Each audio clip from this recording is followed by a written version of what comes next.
Hey Rocky friends, Kirostyle here, welcome back to Granblue Fantasy Relink. Thank you so much for joining me here on stream. Psycho Reaper, congratulations on being first. Hey Kieran, it's good to see you. Mabu, welcome in. Willful, thank you so much for showing up. And thank you so much for the sub, I really appreciate it, Willful. Thank you for all your support for 8 months. Zysky, welcome into the stream. Ash, it's good to see you. Angora and Mondo 2, hello. Timbit, welcome in. And Kieran, thank you so much for the stretch.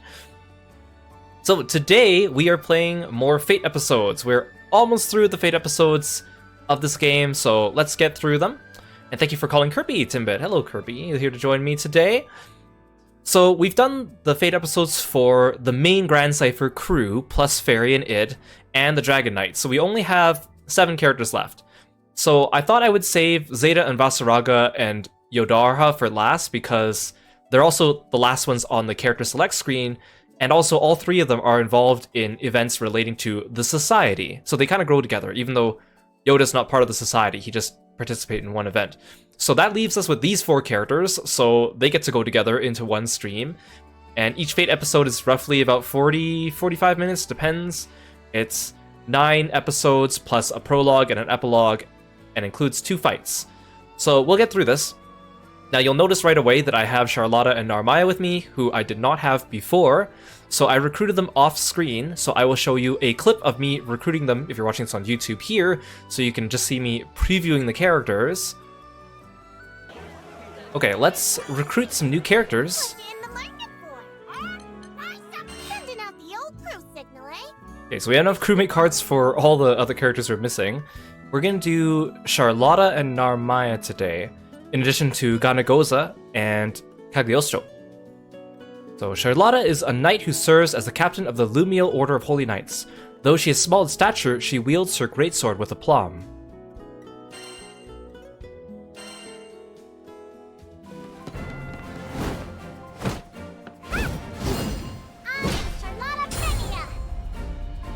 She still has her box. I like how poofy her dress is. Big and poofy, and her giant tall crown. Controlling Charlotta. Charlotta's heart is as big as the oversized weapon in her hand. As the captain of the Lumiel Order of Holy Knights, her duty is to ensure that evil never prevails. Keep pressing X for a flurry of slashes that get stronger when sustained, and then unleash a powerful attack at the end by pressing Y. Charlotta leaps into the air with the press of Y and does a whirling slash as she lands. However, she can also perform different attacks by pressing X or Y during the leap.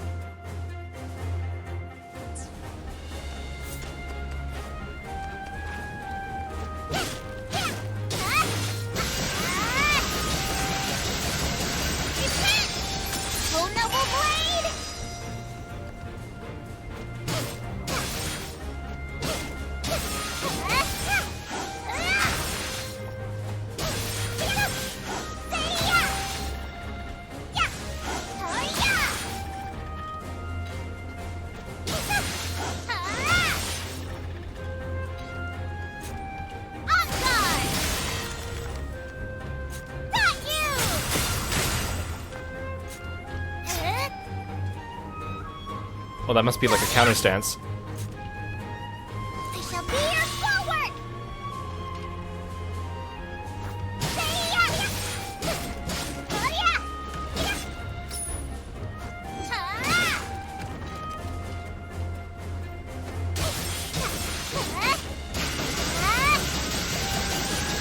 Let's see if I can get her up to a charge attack.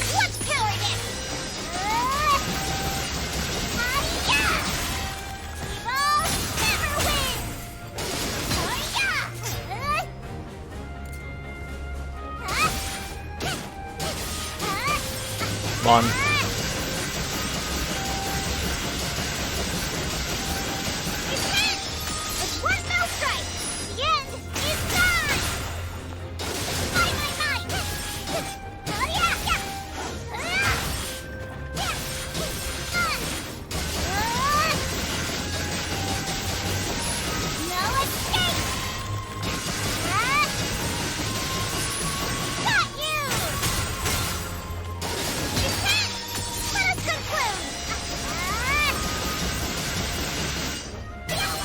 There we go.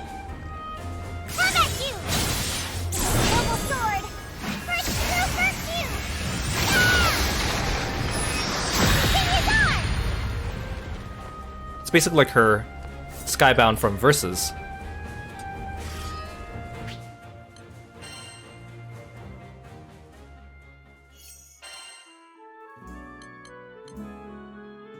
Narumaya. A swordswoman born to a long line of martial arts masters. She has trained arduously to combine her family's martial arts and magic into her own style of swordplay.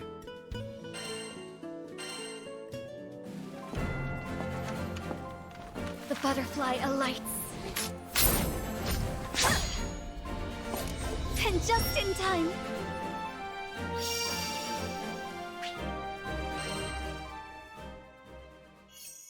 The first step decides the course of battle. Narumaya is a blade master who combined her family's martial arts with magic to form her own unique blade techniques. She employs two distinct stances in battle. Press Y to switch between Free Flutter stance and Dawnfly stance. Free Flutter is geared towards performing fast combos. In Dawnfly, her charged attacks will hit all foes within range. Narumaya gains a butterfly whenever she lands a charged X in Dawnfly stance or completes a Free Flutter combo. Butterflies enhance the next skill used and are automatically consumed upon skill activations. Okay, so this is... right now I'm in Free Flutter. No, I'm in Dawnfly. The butterfly emerges. The pond settles. The butterfly emerges.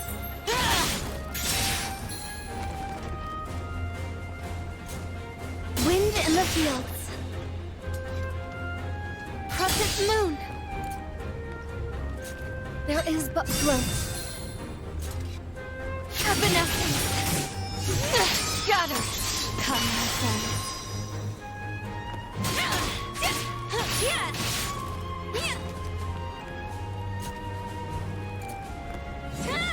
Free Flutter stance. Okay, so now I'm in Free Flutter. I'm kind of surprised she starts off in Dawnfly. Got her.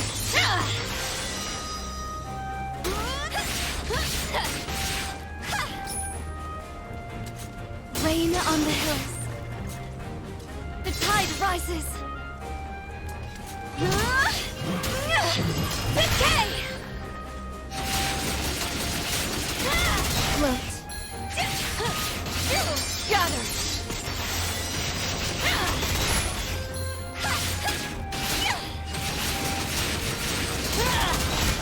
I feel to the heavens. Oh cool, so she has a finisher in that one too. Oh, and then it automatically changes her to... The pond settles. Flutter.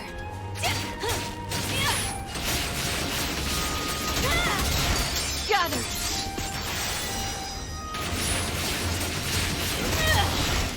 Become. Free Flutter stance. One stroke. 1,000 deaths. Butterfly effect. Moonrise. Oh, that looks way different from her perspective.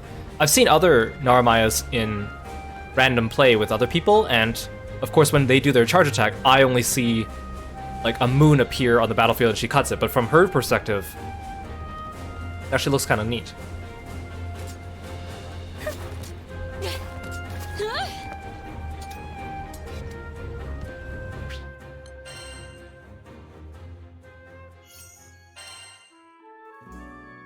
And there we have it, our two new crewmates.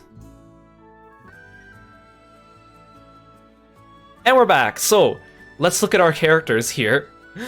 Let's have a look at their color palettes. So Charlotta, a lot of you know from Granblue Versus as well, she's very cute. She's one of the older Granblue characters like many of the others in this game, so she has a lot of versions. A lot of different color palettes. This one's kind of cute. What is this?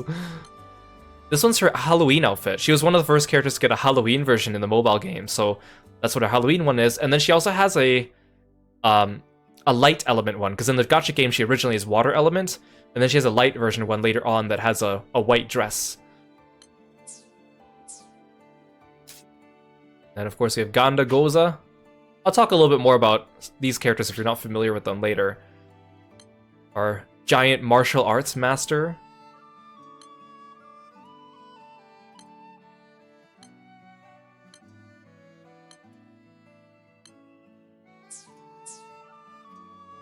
And we have this character.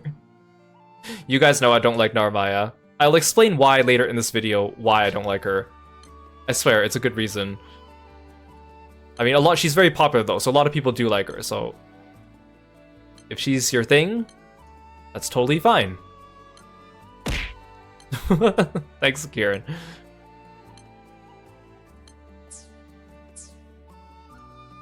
I did already explain why I don't like her in my Versus videos, but this is for people coming and joining us in Relink without watching Versus. And of course, Cagliostro, one of my favorite female characters in Granblue. This one looks like it's kind of based off Nier, but I don't think it's specifically supposed to be her. This one looks like it might be Eren from the gacha game, but like the hair color's wrong and the cape color's wrong, but it's got kind of the similar colors. This one's Cagliostro's schoolgirl outfit skin from the mobile game. And then this one's her CD skin from her solo song. It's pretty cute, actually.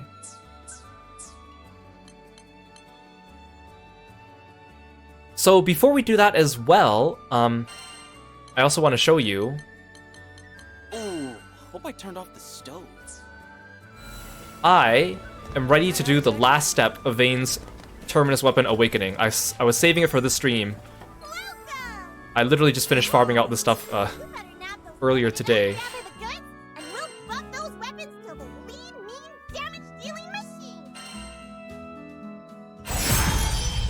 Ta-da! So the nice thing is when you fully awaken, you get Sigil Booster, which is nice. The thing I don't like is now your weapon glows. And I'm not, you guys know, I'm not a fan of glowing weapons. I know a lot of people really like glowing weapons. I know Final Fantasy XIV players love glowing weapons. I do not like glowing weapons.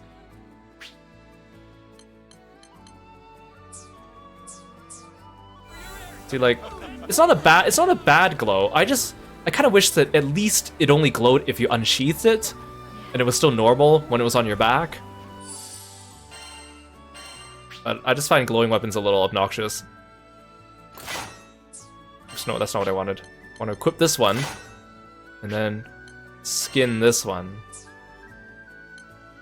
Yeah, thank you guys. Oh dear. Oh, wow.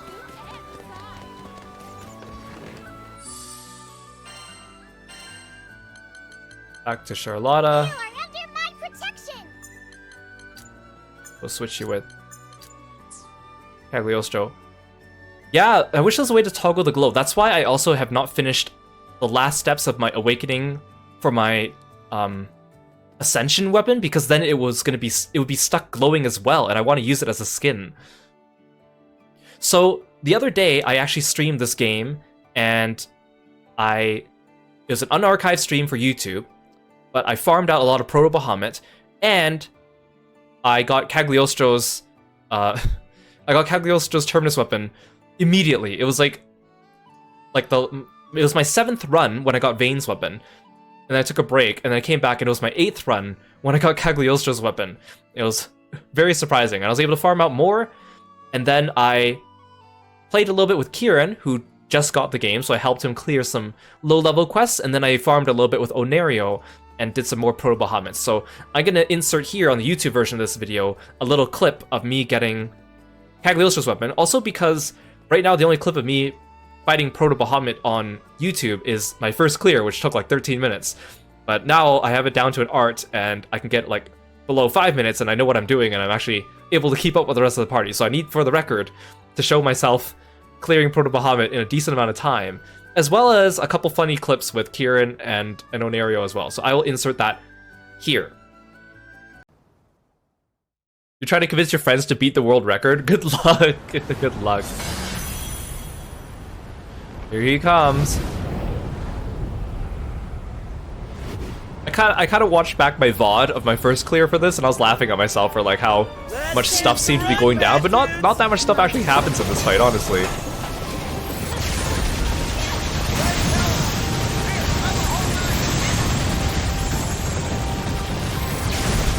I've seen people getting clears under 2 minutes solo on this fight, and I'm like, on YouTube. I haven't watched the videos, but of course the clickbaity titles tell me otherwise, but you know. I don't know if I like being on cannons.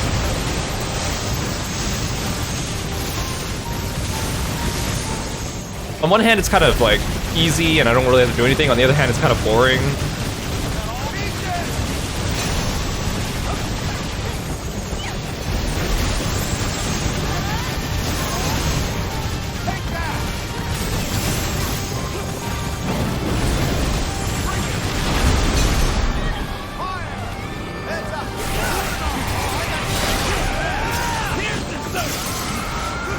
I don't know, it's like I want a challenge, but also like it's kind of nice that it's not that hard.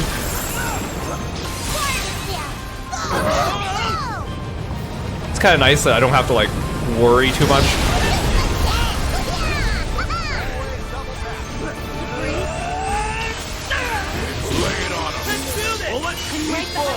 So one thing about link attacks in this game is that, or in this fight specifically, is you should really drop whatever you're doing to do a link attack, because link type's good for everyone, but sometimes it happens in the middle of my combo or my energy destruction. I'm like, damn it.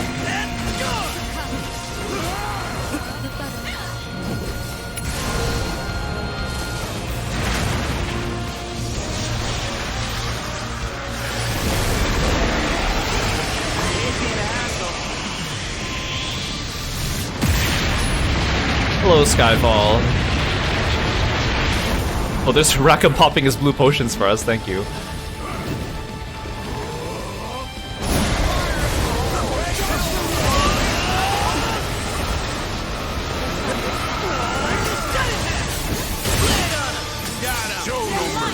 Also, I hate how sometimes in Melee, your attacks just whiff Bahamut when he like reels back a little bit, or your character decides to go for like a part of him that they can't really accurately hit. And it's like, okay, thanks, I just missed my finisher.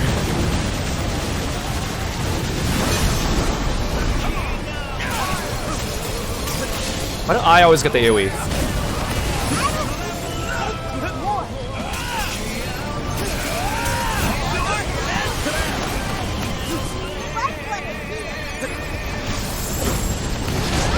Yeah, what did I get hit by?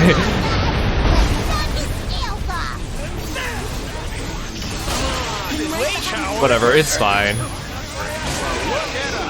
Thank you.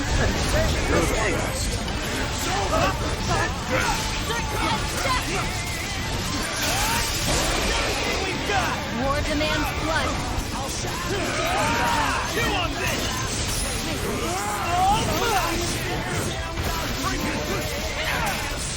I love it when my camera moves on its own.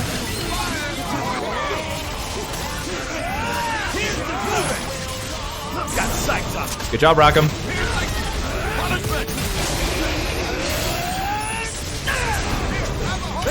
Face the axe!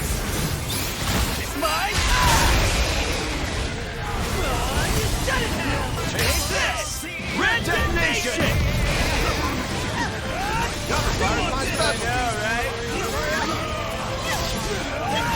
Look at him go down. The tide swells. Can't hit him. Okay, there we go. Got you!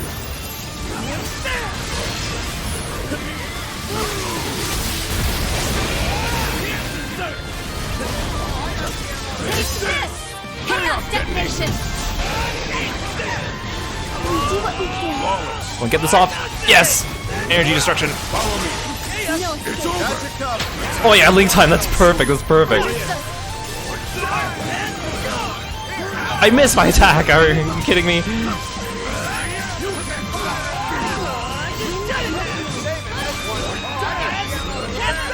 Oh my god, look at him. He's at 13%. This is super clean. I hope the people want to repeat, because I would like to repeat it with these people. You're here, Basaraga, you're with me. I won't let them hurt you!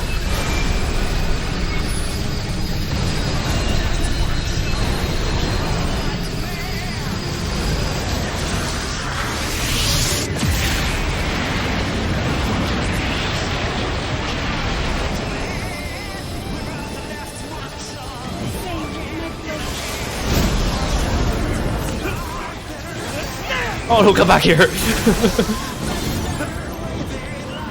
Yeah, Basaraga almost got sucked in. He was like too content with my bubble.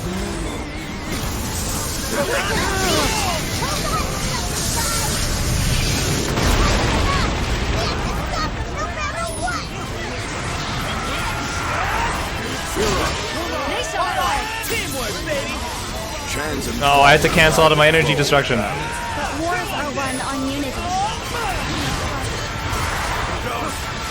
Blast them full of holes! Piercing punishment!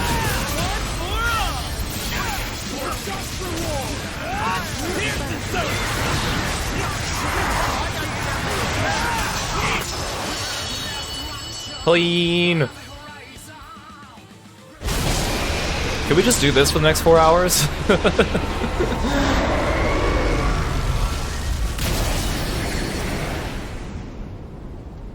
Come on, come on, give me Cagliostro's weapon. You are awesome. Give me Cagliostro's weapon. Thank you for the stretch, Kieran. I'll take it.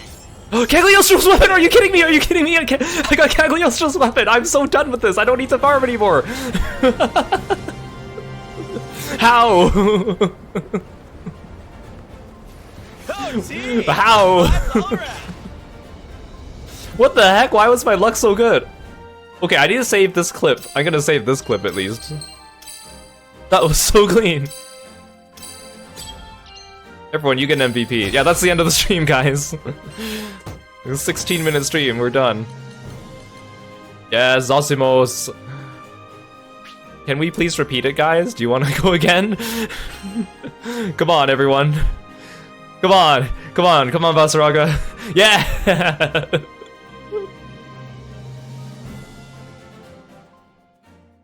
How? Okay, my luck is never this good. People say, Kiro, you have such good luck. For some, I think my luck gets sucked from Granblue the mobile game, because my luck in that game is the worst, but it's offset by the fact that my luck in everything else is a little better. I am happy that there's there's at least some sort of roadmap, and it's not just like, okay, the game's out, we're done, because it's like, obviously this is a game. The game's that out. Let's wait have... 3 years and then release like a new updated version of it. Oh god, so the Atlas formula. Yeah. Oh, speaking of which, Shin Megami Tensei 5. What? Oh. What did you expect me to do? I didn't even get to sit down. Oh my god, we beat this kazoo. I love Monster Hunter. What are your thoughts on Spider-Man SMT 55 or SMT VV? Welcome to the stream, Spider-Man U. Thank you so much for following me. Okay, Shin Megami Tensei 5 was a good game. Great music, great gameplay. The only thing was lacking was kind of story, so I'm happy for more story content. But did they have to release it as a new game? Could they not have just did it as like a... You know, Tales of Arise did like the DLC, just add-on epilogue route, I think would have been better. Yeah. I mean, I don't completely mind, but I just think they could have done a better route. Plus, like, you can only carry over 3 demons. Like, I worked so hard on my demons, man. I want to bring them all over. So you're for sure settling on Switch? I'm probably gonna get the Switch version just so I can carry over my 3, my hard work. Thanks to my secret method, you can enhance your weapons beyond their natural limits. Well, I still need 2 more silver centrums. Are you kidding me? You can trade for it. You have the items. You know, I'll get them anyways, naturally. Are you okay there? Yeah. I like how you were like inching forward as you do it. Discount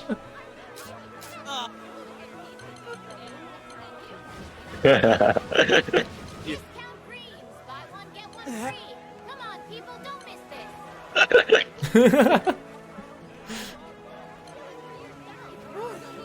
Yeah, I'm like moonwalking backwards. Take a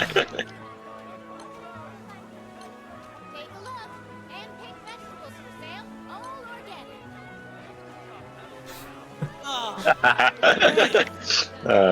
Do a vain emote race across Seed Hollow. Discount creams, buy one get one free. Come on, people, don't miss this. just happened? It's so funny.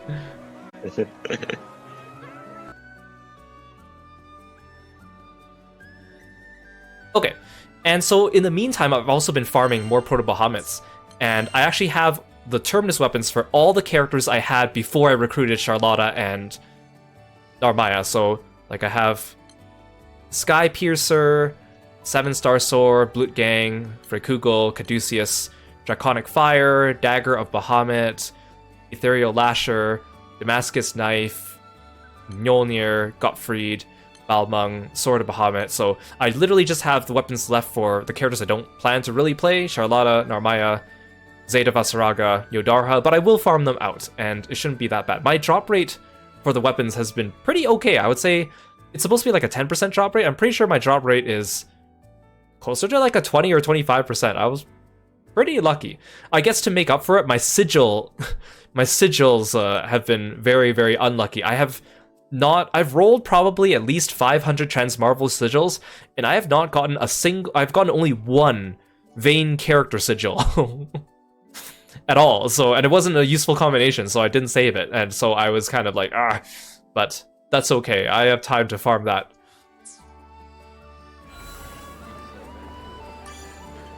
Yes, can I help you? Okay, but let's go ahead and do some Fate episodes then. So we'll do them in the order that they appear on this list for those of us that just got the characters: Charlotta, Grandagoza, Narmaya, and Cagliostro. And for those of you that aren't familiar with the characters, I'll talk a little bit about them so you have a little bit of backstory for you non-Granblue people. So this stream is going to be a little bit of a relaxing one because, again, the Fate episodes are mostly just visual novel segments. They're already voiced and narrated, and there's only a couple of fights, so we just gotta sit back and really relax. So Charlotta is a knight who serves as the captain of the Lumiel Order of Holy Knights. Although she possesses a calm, steadfast personality, she suffers from an inferiority complex over her height, and seeks for ways to make herself taller. Prologue: Heart of Righteousness.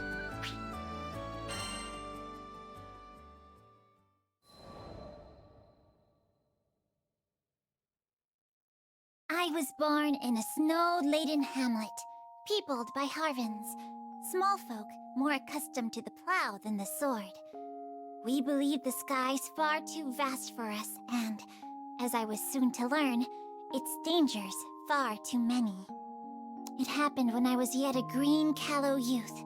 I strayed beyond our fences and into the claws of a monster. I cried for help, but all that met my voice were the howls of the wind. Abandoned even by hope, I could only give myself up to death. But before the darkness took hold, I saw brilliant figures skimming the sun-kissed snow. They were the Lumiel Order of Holy Knights, come to my rescue. Oh, that there were words bright enough to reflect their flashing swords as they did battle with the beast. Or sounds tender enough to echo the kindness with which they took my hand and led me home.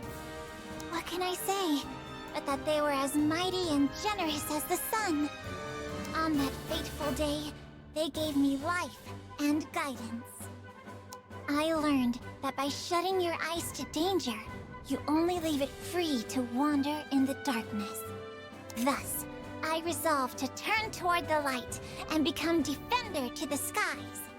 I would join Lumiel and, with my farmer's hands, bear aloft the banner of virtue.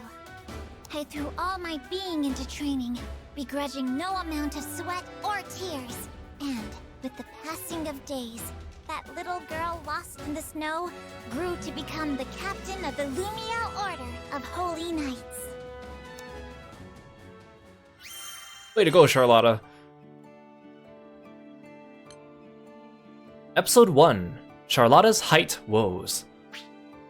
As a child, Charlotta's life was saved by the Lumiel Order of Holy Knights. She immediately idolized the courageous knights and she poured her blood, sweat, and tears into sword training. Thanks to her efforts, Charlotta was accepted as a knight and she quickly rose up the ranks to become captain. Look at this picture already. As captain of an order of knights, I was faced with a colossal problem. And that was my small stature. No one had ever heard of a Harvan leading a charge, what with our stout legs and poor reach. Now that I lived among drafts and humans, I would have to develop a style of combat that would turn my size, if I may so phrase it, into a matter of little importance. Seeing that I worked twice as hard, despite being half as large, my compatriots grew to respect me. When I was appointed captain, their very heartstrings thrummed with joy. But even the brightest diamond has its flaws. Within Lumiel's proud walls, there were some that scoffed to behold a Harvan captain of their knights. For my part, I cared not what was said of me. However, I would not stand to have the good names of my comrades dragged through the mud. We are an august and redoubted order, and I'd rise up to that image by any means necessary.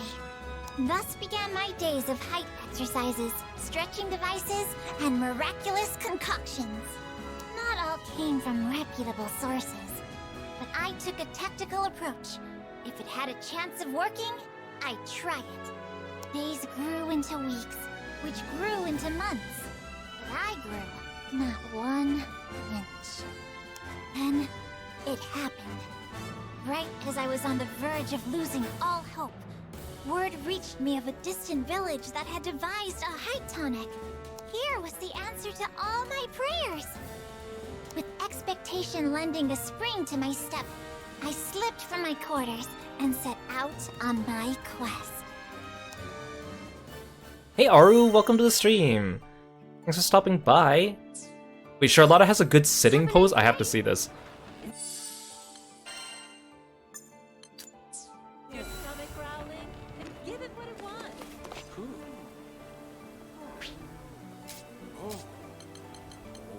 Let's observe the situation. That is good. That is very good. Ready? Yes, sitting. Oh, it would be great if Cagliostro's sitting pose, she like created a throne out of the ground for herself. Tired. That would be even better. All better now.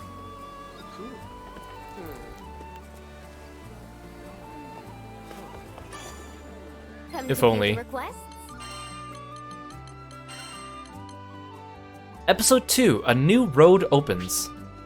Captain Charlotta of the Lumiel Order of Holy Knights has a dilemma. How can she preserve the Order's prestige given her extremely short stature? Upon hearing rumor of a miracle height tonic, she discreetly slips away from her post to obtain some for herself.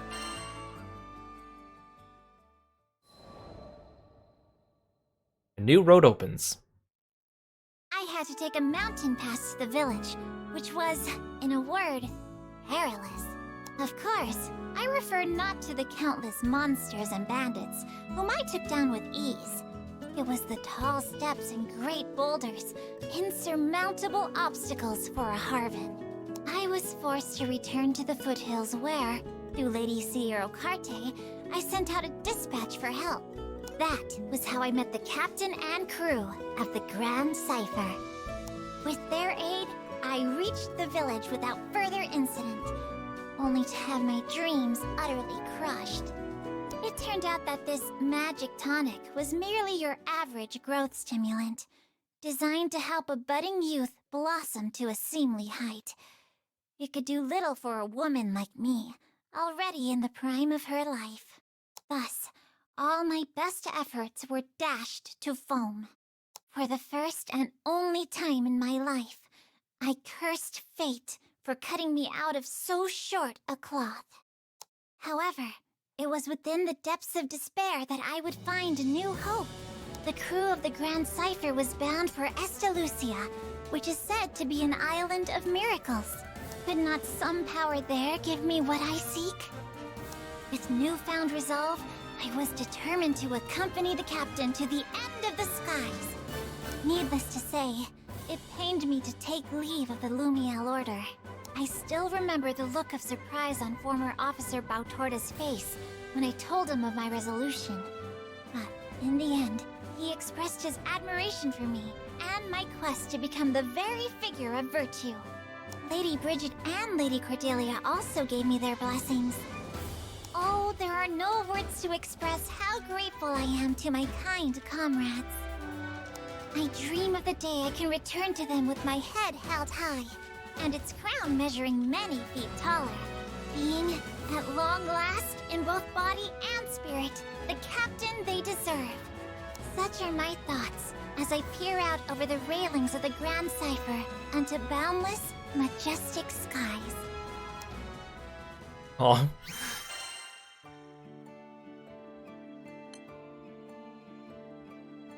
So, in the Granblue mobile game, there's actually an event centering around Charlotta, where she talks about how she likes something called Little Skyfarer's lunch, which is basically like a Happy Meal, and how she like prefers the Happy Meals instead of like regular meals, but she's embarrassed about it. So then everyone starts cooking her different meals to try to make her like a mature adult Little Skyfarer's meal. It's a very cute event. It's a very cute event. Hey guys, welcome in. Thank you so much for the raid. Jara, welcome in. Thank you so much. Hello everyone. Let's write you a shout out. You can type. Please join us in following Jara when you get a chance. Really cool streamer themselves, and I really appreciate you sharing your audience with me. Hello everyone. Let's see who came in today. Jara, welcome in. Ditsinal, it's good to see you. Hellwolf, welcome to the stream. CB, thank you so much for dropping by. Hellwolf, thank you so much for following me and being a froggy friend. You guys are very welcome here. Thank you so much. What were you playing today? Did you have a good time?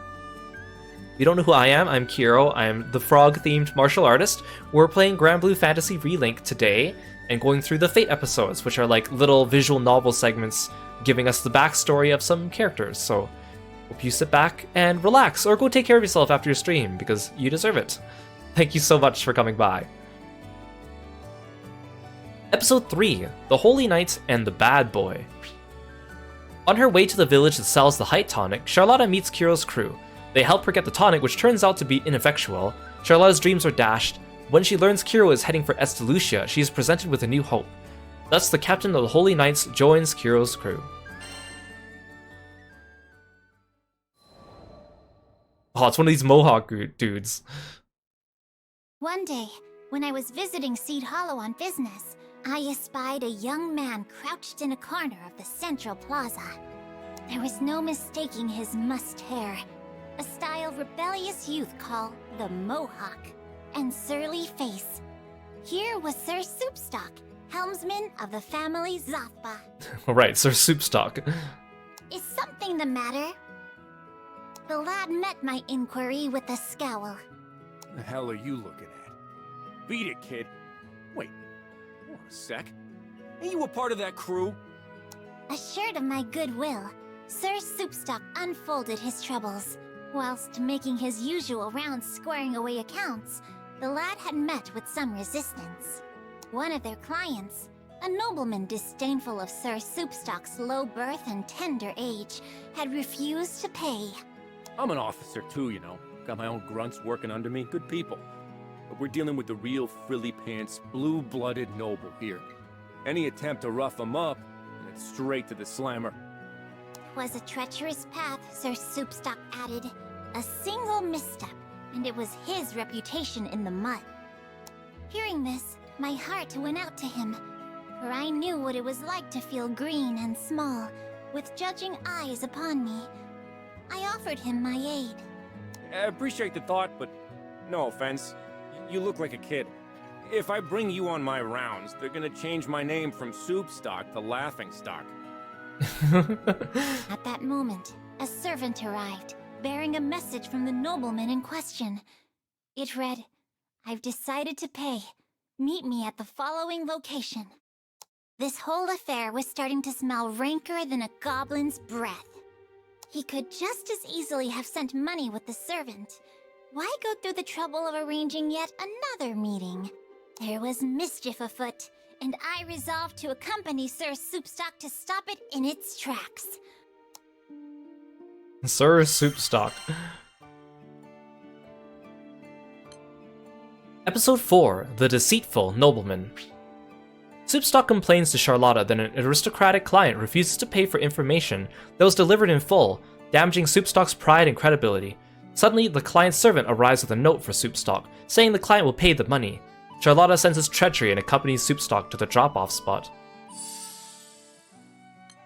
Okay, so I've rearranged Charlotta's skills a bit too.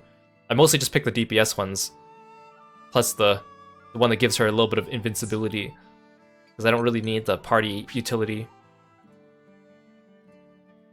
Wait, destroy the Taiyu. Okay. Our CPU Cagliostro is going to be pulling most of the weight here.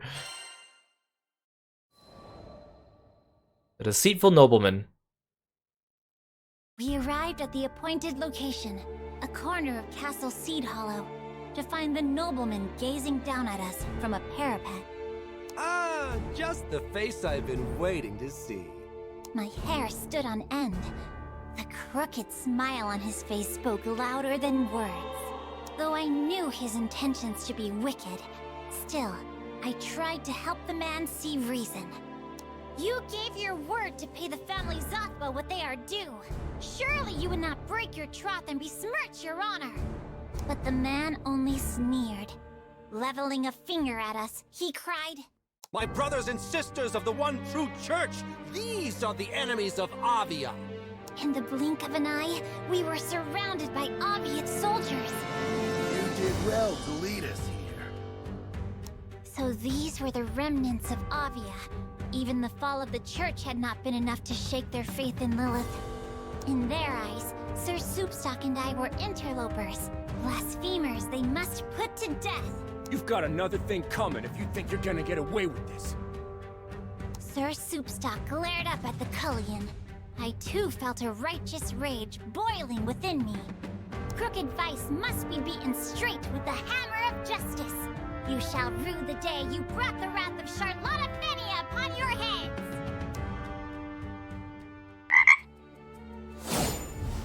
If you will not listen to our demands, I shall be forced to compel you to.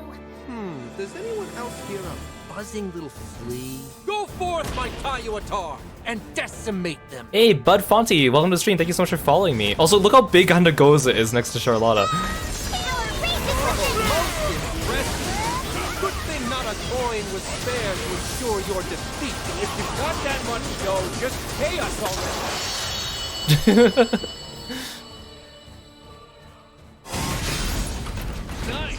Oh, nightmare. Got you! Nightmare. Shall not yield! Never you fear! Victory is assured!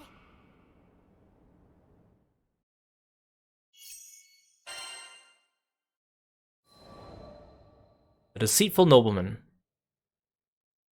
Sweet blazing broth. That crew of yours really is full of beasts.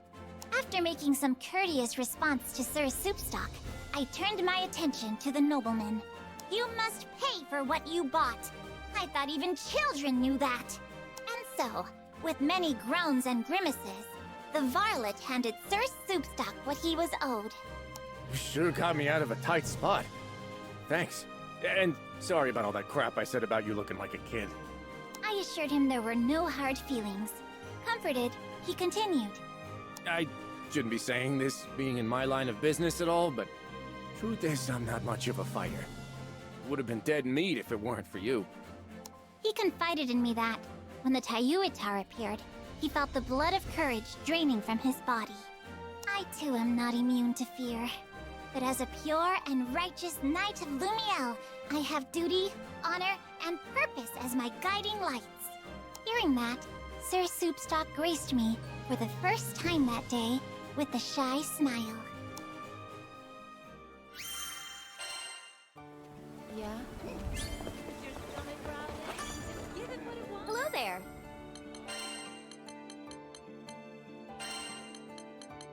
Episode 5. Dazed and Confused. The client springs his trap on Charlotta and Soupstock, ambushing them with Tayuatar, war machines created by Avia. The crew makes short work of the assailants, and the nobleman has no choice but to pay up. Soupstock thanks Charlotta, to which the Harvin Knight proudly proclaims she was merely upholding the creed of the Holy Knights.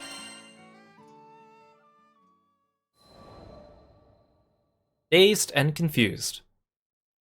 With the Aviath soldiers defeated and the money safely in hand, I believed it to be clear skies. And yet, some clouds still darken Sir Soupstock's brow. Man, I can't even do my job without somebody holding my hand. Maybe I just ain't cut out for this, yeah? Apparently, even his own officers afforded him little respect. Hey Jagdoon, welcome to the stream. Thanks for stopping by, have a good lurk. However, I saw in his earnest eyes and noble bearing that he had the makings of a great leader. Alas, we cannot view ourselves but by outward reflection, which often dims our inner value. You were given high office, Sir Soupstock. Does that not mean someone sees in you true worthiness, though you yourself may be blind to it? You must polish yourself until the quality of your character shines forth for all the world to behold. If you remain forever pure and forever righteous, then surely those around you will be attracted by your light. The lad lent me an attentive ear. But my words were not enough to blow the clouds of doubt from his face.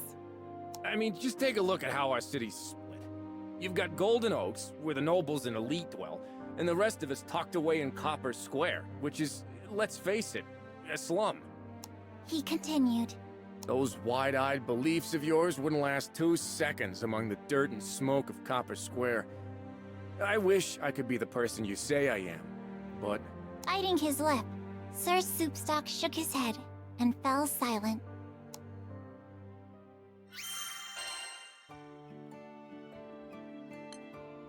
Episode 6, Culling the Slander. Despite resolving the issue of unpaid debt, Soupstock's confidence in himself has been severely shaken. Charlotta's words of encouragement don't seem to have much of an effect on his mood. Culling the Slander. A few days later, Sir Soupstock asked me to meet with him again.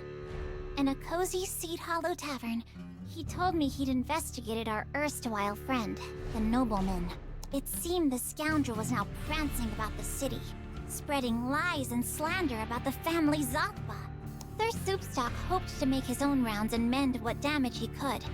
But, fearing yet another ambush from Avia, he hoped I would accompany him as his guard. His own staff, infuriated by the nobleman's dastardly doings, were foaming at the mouth and mad for a fight. However, the level-minded Sir Soupstock knew that stooping to bloody violence would only further stain their image. I've gone through his dirty linen, and believe me, there's a lot of filth. I'd leak it now, but with these rumors floating around, I don't know if anybody'd believe me. Never one to stand for such injustice, I began cudgeling my brain for a solution.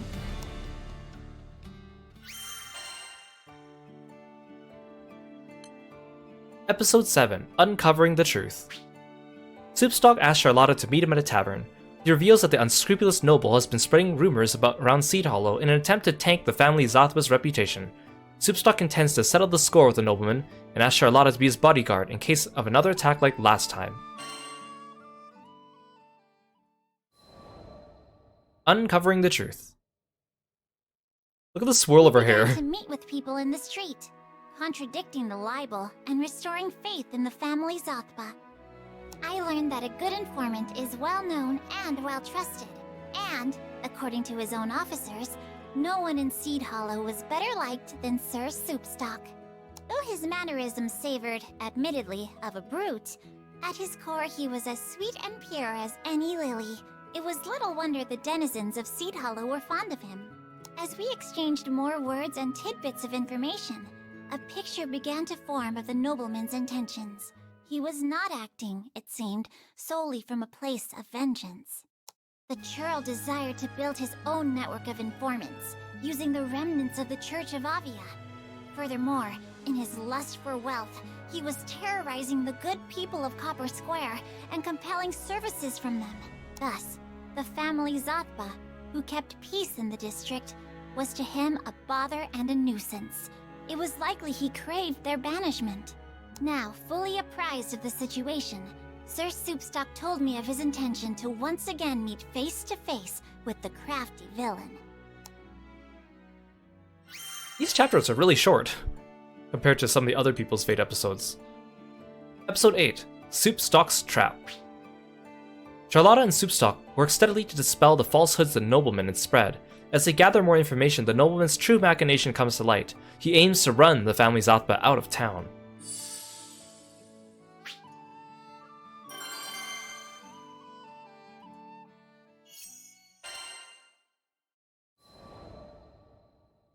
Like how the nobleman doesn't really look like a nobleman either. We called upon the nobleman, who, as before, had found himself a lofty place to stand, no doubt to compensate for his lowness of character. Sir Soupstock stepped bravely forth and spoke thus. Listen, punk. We know you've been kidnapping people and using them for forced labor, which is, FYI, illegal. I've also got proof that all the money from that phony charity of yours is being used to hire Aviath soldiers. And? The nobleman showed no sign of his composure. Not one hair on his well-groomed head stirred. And yet, Sir Soupstock, bless his valiant soul, refused to back down. Once this information gets out, you can kiss your fancy-ass titles goodbye. Oh, but it's not going to get out. You see, that's why I've threaded together my lovely little network. Those rumors I circulated? Merely the opening act. I've got the soldiers now, and come next week, it's curtains for the family Zathba. The nobleman showed his teeth in a glacial grin. You want all-out war? But why? Sir Soupstock stared back, fuming. Well, I suppose there's no harm in revealing my master plan here. Dead men tell no tales and all that. In the nobleman's eyes, coins from his charity were trickling toward a worthy cause. The subjugation of Copper Square. Putting the people there to work, he said, would do wonders for Seed Hollow's economy. Can't you see? I'm taking rubbish and forming it into something useful. You and all you Zathba toadies are standing in the way of progress. With that, the nobleman pointed an accusing finger at us. These interlopers mean to hinder the mission of the church. Destroy them. At the sound of his voice, Aviath soldiers sprung from the shadows and hemmed us in. Stand down, Sir Soupstock! I shall teach them a lesson they won't soon forget! Here was a knave that would exploit the weak for his own profit. If I failed to make him repent his crimes, it would be a stain on the name of the Lumiel Order! Fall, so that our church may rise again. Oh, I think this is the first time we've actually been fighting things in the city. Good, evil, it's all relative. It's the winners who write history after all. Then let us see who fights for the stronger cause. Yes, You unleashed this nigger free, I'll give you that. But this time, I brought my most ruthless warriors. violence and fear. Do you want this to be your legacy? At least I shall have a legacy.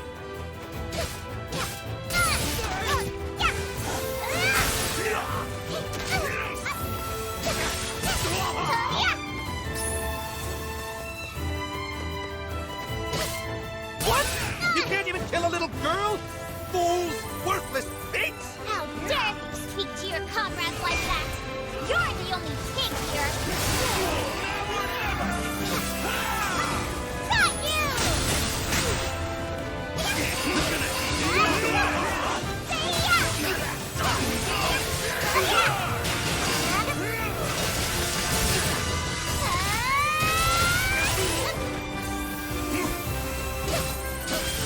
Get him. Feels kind of satisfying to beat up so many people with a Harbin.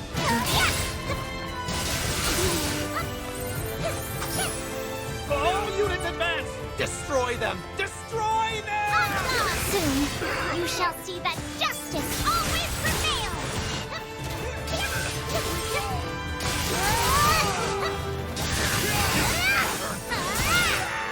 He jumps so high too.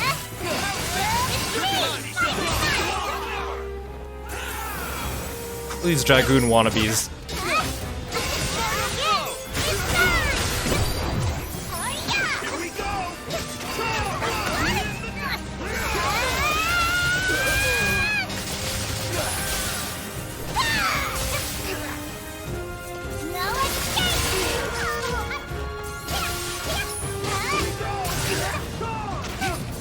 Ow. I should probably watch my HP. Got you!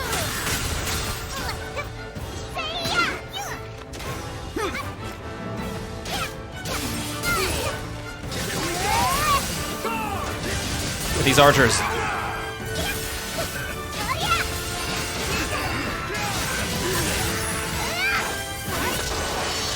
Ooh, nice finish. Impossible! How were all those soldiers defeated by a single girl? Fortune favors the virtuous. Let me at him.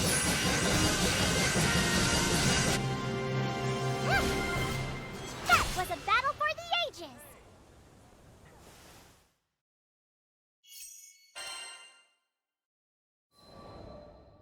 Soupstock's trap. A leader must earn the good graces of their followers through pure and righteous conduct. You cannot buy it with gold, nor command it with power or titles. But instead of lending an ear to my advice, the nobleman began running his mouth, stabbing his own soldiers in the back with sharp words. I thought you Alvia bunch were stronger. Pity. The whole damned lot of you aren't even worth a rupee. But don't think you've won, interlopers. I am still a member of the noblesse. Those copper square dogs would lick my shoes in return for a crumb of favor. You may celebrate for a day, but the ultimate triumph shall be mine! You sure about that? Sir Soupstock pulled a transceiver from his pocket. Everything you've said to us, you've said to those copper square dogs. Face it, jackass. You're finished. Voices of censure and indignation began to spill from the transceiver. As Sir Soupstock turned a dial, they magnified, filling all the air with rage. It can't be. Here and there, amongst the heated words, were cries of exultation and praise for the family Zakbai. Thus, overcome by a raging sea of noise, the nobleman bowed his proud head and fell to his knees. Get wrecked, nobleman. Come to view the request? Episode 9, A Voice for Justice. Charlotta dispatches the nobleman's Avia thugs, then Soupstock and the nobleman engage in a war of words. The nobleman doesn't realize he's being broadcast for all the townspeople to hear and unwittingly exposes the evil master plan. When the cries of outraged townsfolk reach his ears, he knows he's finished. Voice for Justice. Sir Soupstock and his staff expressed great admiration for my swordplay. It's just mind-boggling, you know? You've probably trained harder than most of the best mercenaries out there. His words raised the gate on a flood of memories, washing me back to a time when I was desperate to prove myself. Yes, it took hard training and much toil to come this far, but I would have collapsed by the wayside long ago if there hadn't been people who supported me on my path. I am where I am because of them. Now, I tried to pay their goodwill forward by helping others as they helped me. So you never stopped trying to be the best version of yourself. Sir Soupstock turned his eyes toward the heavens. I wish I could be strong like you. I wish I had the guts to just go busting in through the front door, sword blazing and ready to dispense justice. Hearing this, all of his officers raised their voices in protest. But you are strong. You got it all, man. The brains, the chill, the network, and the integrity. You could search the whole sky and never find a better informant. We're proud to work for you. Couldn't have said it better myself. Sir Zakbai, who'd been watching from afar, made his way forward and clapped a hand on Sir Soupstock's shoulder. You did good, Soupstock. Just like I knew you would. Boss, it's an honor. And that was the first time I ever saw Sir Soupstock give free rein to his emotions. Oh, that's sweet. Epilogue. Forever pure, forever righteous. Soupstock admires Charlotta's swordplay, and he sadly laments how weak he is. His loyal underlings quickly rush to raise his spirits, speaking highly of their boss. When even Zathba, the big man himself, comes over to slap a hand on Soupstock's shoulder and praise him, the mohawked man bursts into grateful tears. Oh, look, it's Shiro. When I visited Seed Hollow sometime later, I heard at the Knick-Knack Shack a certain rumor. Apparently, one of the officers of the family Zatpa had taken up forever pure, forever righteous as his creed. Even his staff could be heard reciting the words. The Justice Soup Gang, led by Mr. Mohawk, has been getting a lot of missions lately, and the family Zatpa stocks are on the rise. Their soup stock, that is. The Justice Soup Gang. I glanced about me and saw only faces as bright as the sun. And I knew in my heart that the warmth of those smiles did not derive from Lady Sierra Carte's rather pitiable jest.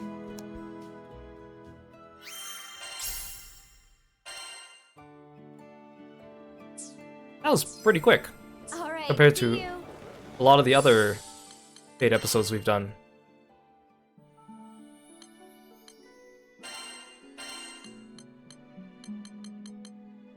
Confirmation of repayment.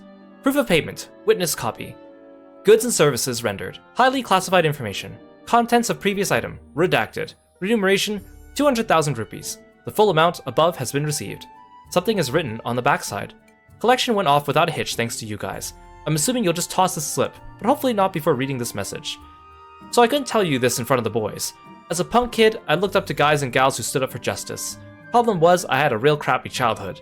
Seen way too many hypocrites talking a good game about justice, so I stopped believing. But you're the real deal. Thanks for zapping me with a bolt of courage. You're a high-flying, kick-ass queen of righteousness. If the boss wasn't already in my top spot, you'd be #1. Hey Devin, welcome to the stream. Thanks for stopping by. Alright, I also, because I have recruited these two, they've been added to my field notes.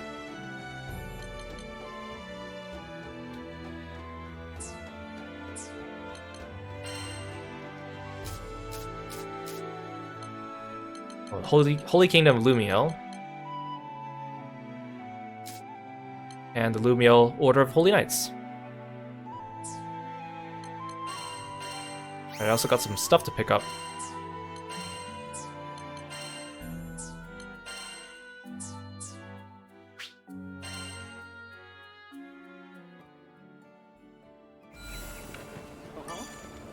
Hello there.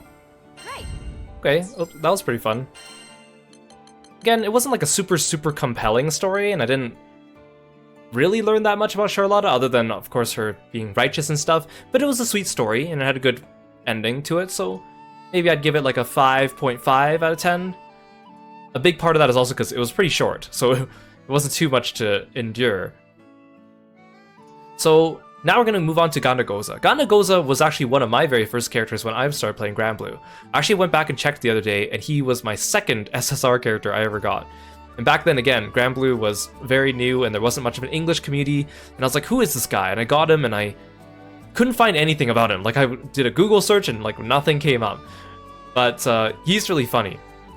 So basically, Gandagoza is like a super powerful martial artist who's like legendary. And the funny thing about him is that in his stories, it's usually involving like Rakim and Eugen, and usually they would hear stories about Gandagoza doing something really ridiculous, right? Like they'd be like, he punched a meteor out of the sky, or he like collapsed an entire mountain with just his fist, or he caused an earthquake with just the stomp of his feet. And they'd be like, nah, that can't be real, that's silly. And then they would watch Gandagoza, and then he would do something just as ridiculous, and they'd be like, whoa, he's amazing, he's real. And it's just done in like a kind of over-the-top comedic kind of way, which is kind of endearing. He also has some Fate episodes with the Soya gang, like Eugen, Soras, and Jin, with the guys who do the Soya song in their fundoshi. So he's pretty funny. I just wish he wasn't so slow in this game, but he is fun. Gandagoza, the legendary founder of the Eternal Rage style, believes in two things: his fists. That's how he makes the impossible possible. Though he has come far in his ascetic training, he continues his journey to one day knock out the god of creation with a single punch. Oh yeah, and Euro showed me earlier today that someone on the modding websites created a mod for Gandagoza that replaces him with Macho Vern. Which, if you guys are Granblue players, every April Fool's Day we get to fight a macho version of Vern. for fun, and he's from an alternate universe where it's like the Grand Blues 4 Coma, which are like non-canon funny comics. And then one of the comments said that it'd be hilarious because Macho Vern also has like a slim version where he's like slim but still muscular, and people were saying you should make a mod for id that makes him the macho slim Vern, which would be hilarious as well. You saw someone replace Charlotta with Sonic the Hedgehog. That's actually hilarious. There was also another mod that was like, it was a mod specifically for making it so Shiro Kart doesn't talk, and I was like, oh, people must be really tired when they're handing in their items to her. But I like Shiro's voice. I wish there was a... I was surprised there wasn't a mod for silencing Vern, though, because I know a lot of people are not super fond of Vern, but I like Vern as well. Okay, Ganda Goza, Prologue, Eternal Rage. The parrot drives you up the wall when you're transmuting.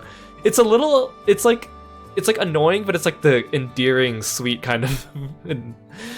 I like it. I like it. I think the parrot's cute.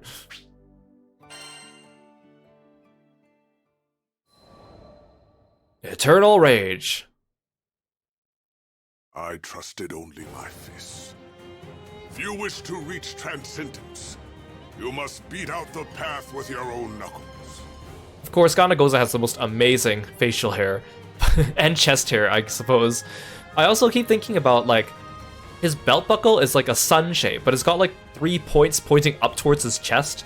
So it's like, wouldn't that hurt if you like bend over and like stab yourself with your own chest? I mean, this guy's like inhuman, so like, so it wouldn't bother him, but he's also got like random pieces of armor like stuck to his abs that aren't really held up by anything. Very interesting. Which is why when my fists began to tremble in anticipation, I listened. It was as if they whispered, a terrible future awaits these skies. Fail to act, an unprecedented calamity will befall you. How could they know? In truth, they knew more than most scholars, having experienced the rigors of fundamental aesthetic practice. I tempered them relentlessly, so they could foretell which timeline would lead them to the most strength. Hey Johan, welcome to the stream. You search for Macho Vern and you regret it, but he's so good. I think the most hilarious thing about Macho Vern is when you fight him in the mobile game, the music that plays in the background is the same music that plays when you fight Proto Bahamut, except Vern sings the lyrics of the song. And it's so funny. But you may ask, how far can one go with omnipotent fists? Yeah, Ringo and destruction, exactly. A foolish question. Only cowards measure progress in distance, in achievement. Blood boils through these fingers. That's all I need to know.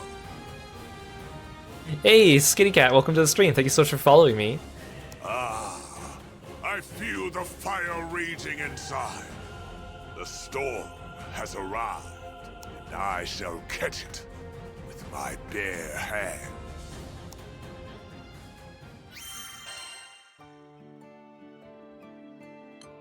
Episode 1, Persistent Omen. Ganda Goza, master of the Eternal Rage style, feels his fists tremble with anticipation. They're telling him something terrible will befall a sky he's never seen before. It doesn't matter what obstacles appear in his path, he'll crush them all with his fists. With a roar of defiance, he challenges an unknown, powerful enemy. You like how his face is still regular Vern, but his body is king size? That's the best part of Macho Vern. And then he has like a speed form where he like slims down. It's so funny.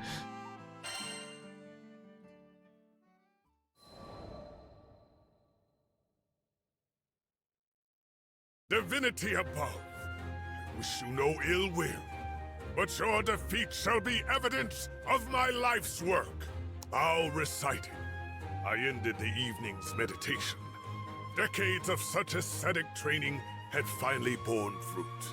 I had honed the Eternal Rage style to a godlike edge, but the long years had also revealed to me an enemy I could never defeat. Time itself. My inevitable demise meant there would be no more Eternal Rage style. There would need a disciple. Someone worthy of inheriting my technique. Of course, coal is not transformed into diamond so easily. It would be a fool's errand to find a successor who could survive the necessary time and rigor. Thus, when I finally met the captain, I was happy to be that fool. Now I could pass on my legacy. But the captain had another goal in mind, to reach Estalucia and reunite with dear old Papa. Filial piety was a respectable tenet, but it was no god-shattering fist. Despite my pleas, I failed to convince the captain to become my pupil. However, something must have resonated with the young master, because I received an invitation to join the Grand Cypher's crew. If I could not produce a scion of eternal rage, at least I would gain new allies. Walking aboard the airship, my fists buzzed. Ah! Oh, there would be something more to this meeting after all. Worthy Captain, I choose to fight by your side for the glory of the crew, for the glory of reaching Estalucia. And after we return, we shall discuss your future with the Eternal Rage style in earnest.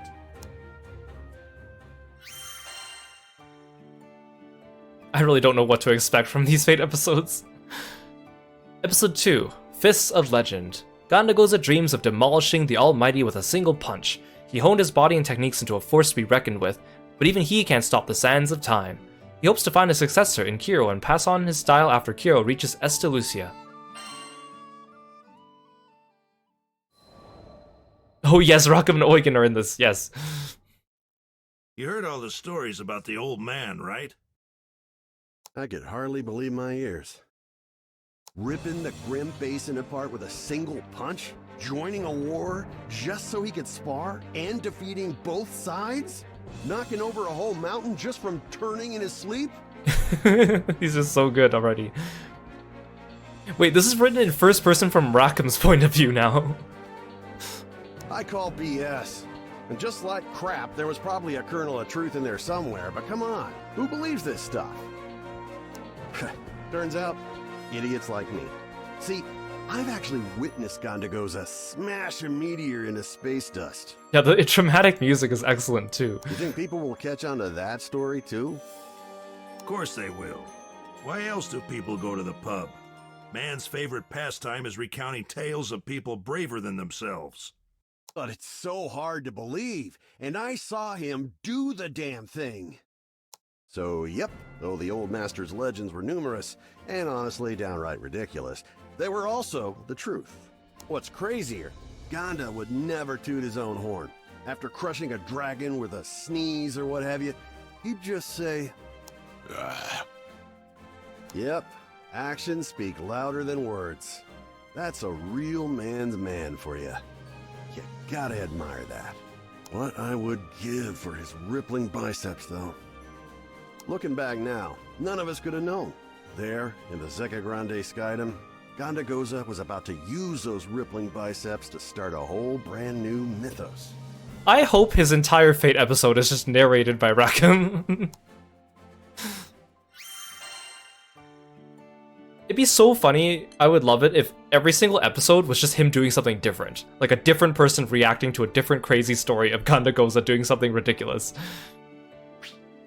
Eugen and Rackham shoot the breeze about various urban legends attributed to Gandagoza. They find the stories hard to believe, yet recall an incident in which they witnessed the Droff pulverize a meteor into dust with his bare hands. Perhaps there is some truth to legends after all.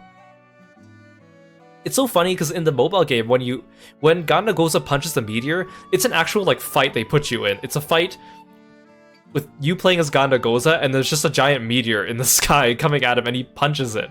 It's so funny.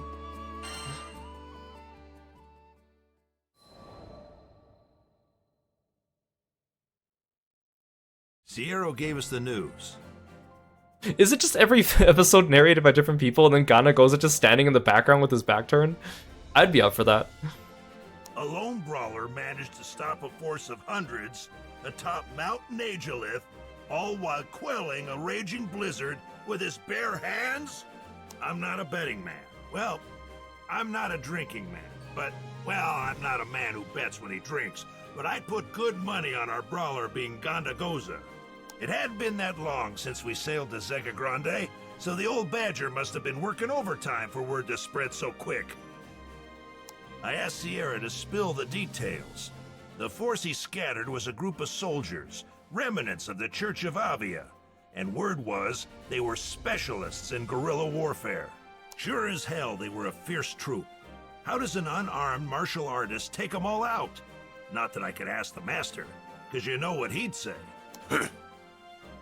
But hey, who needs words when you got those defined shoulder blades doing the talking? Guess it was just one more legend for the books. This is actually hilarious, even though it's like nothing's actually happening, but it's hilarious. Episode 4, One-Man Army. According to Shiro Kart, a lone martial artist defeated a few hundred troops on Mount Neechleaf, all while quelling a raging blizzard. Not just any troops, but remnants of Avia's forces that specialize in guerrilla warfare. Spar with the Avia soldiers.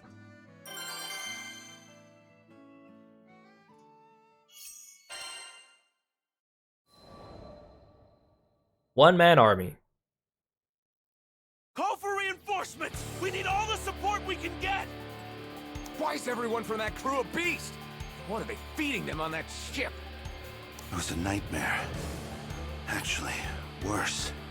You could wake up from a nightmare. This was our reality. This is being told from the perspective of a random Avia soldier. We were being driven into the heart of Mount Nagelith by a single Skyfarer. Even though he was alone, he was with the crew who defeated General Galanza. Our only chance was to put aside our pride and work together to take him down. Our platoon was experienced, and we could launch the prototype Tayuatar if things started looking rough. Moments before disaster. Like this is what you see before you die. We had numbers and strategy on our side. With all of our preparations, victory should have been assured. But he took one look at our perfect formations, and laughed. Ha ha ha ha! You honor me with this extra training. Ah, Gondagoza shall now return the favor with Eternal Ray! You what? This guy was nuts. All of these soldiers, and this was just a field exercise to him? Get your asses in gear! Do not break ranks! Command snapped my mind back into focus. I drew my sword, but as I clutched its hilt, they'd never been more sure it was just a hunk of scrap metal. We walk the path of eternal rage. Keep your distance, or you won't make it out of here alive. Roger! Yeah! How will you train from so far away? Iron Shoulder! Yeah!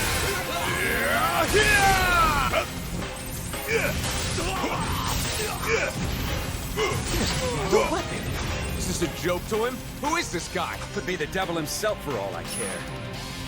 Yeah, isn't his mustache amazing? Or his beard? Step forward! I still need to finish my warm-up! I didn't notice his mouth actually moves when he talks. Most of the time the character's backs are turned to your camera.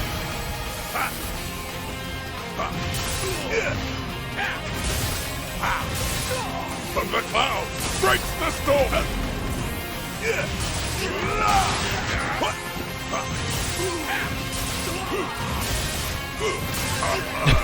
My fists grow restless! Curse on luck. Leaving me with no option. Iron Shoulder! It's just so slow though. Switch to Plan C. Plan C? But sir, he doesn't even have armor on! Just do it! Either we deploy our secret weapon, or he'll wipe us out.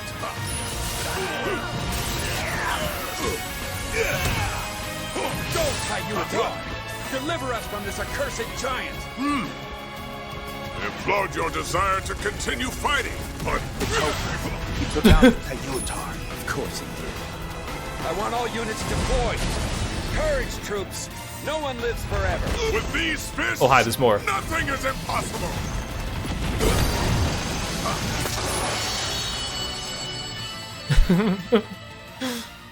Victory is mine!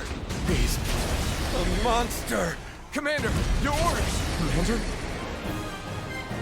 This is so funny.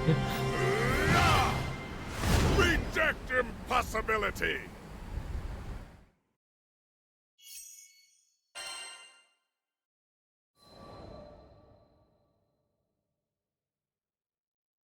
It was a nightmare. Actually worse. You could wake up from a nightmare. This was our reality. Where are they? Bring me your champions! We were an entire platoon of pilgrims. We even deployed the Tayuitar. He wasn't even inconvenienced. Retreat! Retreat! My mind was cloudy. I barely heard the commander's order. How could I think? I saw it. I saw the force of his punches redirect the blizzard. He had to be a demon. No mortal could beat the damn weather into submission. Not to mention the lack of corpses. This battle had been brutal, but so far no one had sustained critical injuries. Which means he had been holding back. A man like this, he was as strong as General Galanza. No, stronger maybe. Oh man, I want Ganagoza to have special interactions with Galanza. Is that going to be a second fight? That would be amazing. Finally, I gathered enough sense to unfreeze my feet and turn tail. As I ran away, I got the sense I'd just witnessed history in the making. Also, it's kind of funny, when you get the Terminus weapons, they come at level 1, but they're stronger than your other weapons, even though they're only level 1. So I just equipped them on all my characters, even though I haven't finished, like, gearing them up.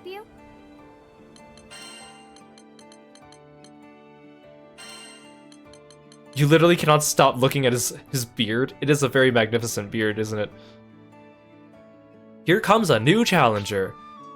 A small detachment of Aviath forces deploys the Tayuitar against the mystery brawler to no avail and are forced to retreat. Despite the terrifying battle that unfolded, there isn't even a single death. One Aviath soldier interprets this mercy as if the brawler had pulled his punches. He shudders at the thought that things could have been more devastating for them. Look at him so big just standing next to Lyria. I will fondly remember my splendid time atop Mount Nagelith. Deadly blizzard pummeling my flesh, freezing cold stabbing my lungs, and swarms of monsters looking to turn me into a long overdue meal.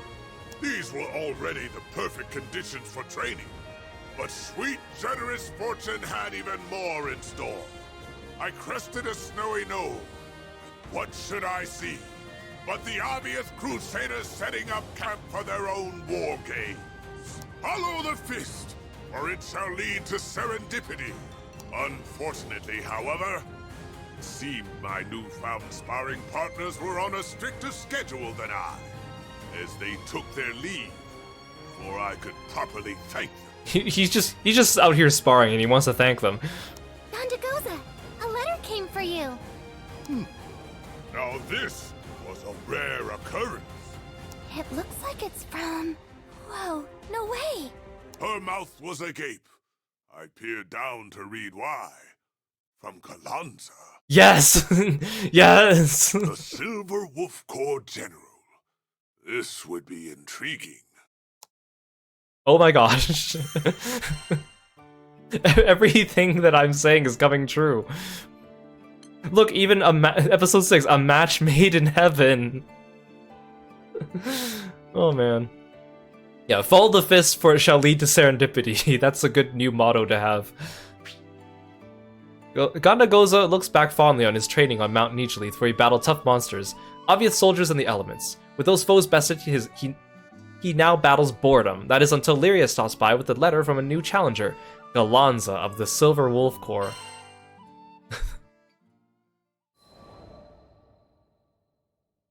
Match made in heaven. To Master Ganagoza, distinguished practitioner of the Eternal Rage Style. I can't imagine Galanza sitting down and writing a formal letter. Thank you for meeting my strongest force on the field of battle.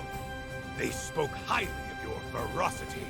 In fact, some suggest you may be stronger than me. which is why I demand a duel! If you are not a coward, meet me in front of Pradam's sanctuary, atop Mount Nagelith, ASAP! I expect a deathmatch, as the skies have never seen before! The voice actor for Galanza must have had so much fun voicing him too. Signed, the invincible and unparalleled general of the Silver Wolf Corps, Galanza! It would be amazing is if Gondagoza's Fate episodes include Galanza, what if like Cagliostro's includes Magliel?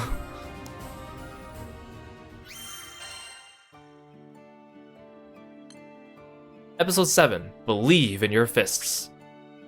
Galanza explains in his letter that his subordinates had told him how they've been trounced by a monstrously powerful martial artist. Sensing he's found a worthy opponent, Galanza invites Gondagoza to a death match. Their ring will be the Chadam's Sanctum atop Mount Nigelith. Oh, he's happy. He's happy. Oh no, Mega Pops! You can't go alone! He's way too strong! Mega Pops. Fern's right. Who knows what could happen during a fight with that man?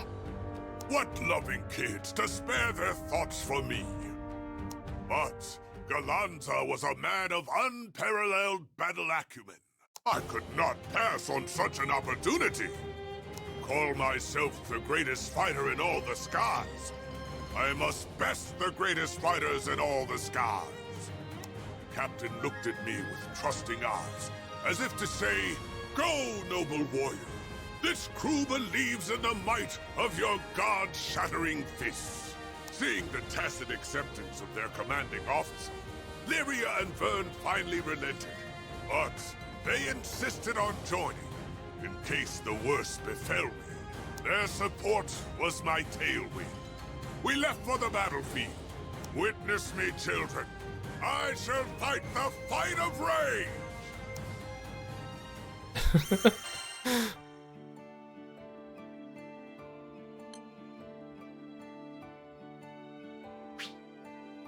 It's time for Gondagoza to face a dream opponent.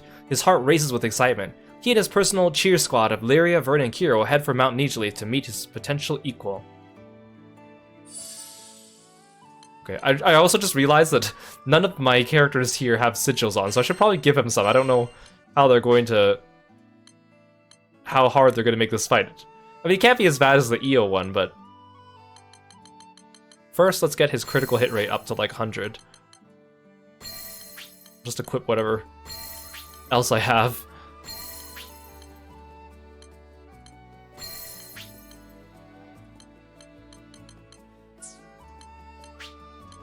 Let's give him some stamina.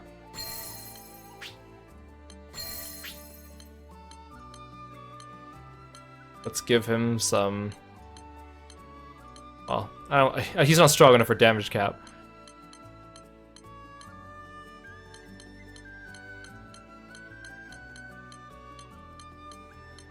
Give him some utility.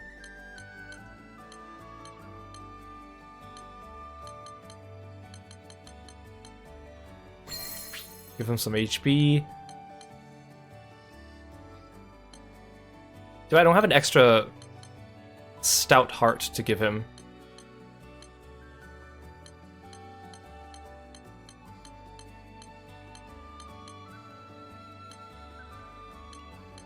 You can have a regen. Actually, let's give him uplift. Potion Hoarder, and then auto revive. There we go. Actually, I also want to skin his weapon.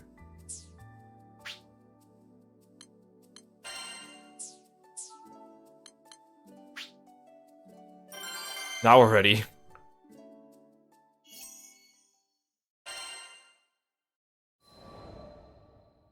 A duel for the ages. Good. You're right on time. Gondagoza and Galanza stood opposite one another. The air was tense, one spark from exploding. Oh, this one's narrated by Lyria. Gondagoza of the Eternal Rage Style, at your service. I'm so glad these two actually got to meet. Gondagoza spread his legs shoulder width apart and raised his fists. He was ready for... In his corner, the Silver Wolf himself, Galanza! And in this corner, a man whose sheer rage is matched only by his weird beard, Gondagoza! Who's this? Is this the generic, like, announcer referee from, like, Ladiva's stuff in Granblue Versus? His weird beard? Ah, you nearly gave me a heart attack. Where did you come from? This is amazing. Yeah, Ref. What are you doing here? You could get hurt. I've been following the legend of a master martial artist for years, and today, all of us will finally see his fist reach for the title of strongest. Don't blink or you'll miss it. A new legend is about to be born. Yeah, the announcer is canonically here, I guess. This is amazing. Sounds like somebody could use a reality check. Suddenly, things had gone from tense to weird and tense. Now, once again, Sky folk of all ages, prepare yourselves for... Hey, don't step on our gig. There's already too many characters in this scene. We'll do the commentating around here. They're breaking the fourth wall. Yeah, apparently this announcer's just been following Gondagoza around everywhere. But man, this gets even better. This is so amazing. No, we're not licensed to broadcast. But never mind about our qualifications. Something more important was on the line. I want a clean fight. Now, believe in victory. Engage! They even said the Granblue Versus thing. I suddenly want Gondagoza in Versus. We walk the path of eternal rage. You can see the referee behind him. Well, the match of the century has just begun. You right honor me. I would expect nothing less of a living legend. Your flattery is appreciated.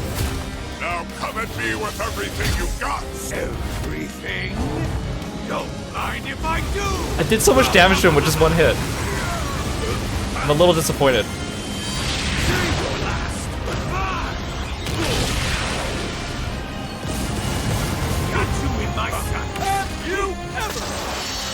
No, I want to hear more talking.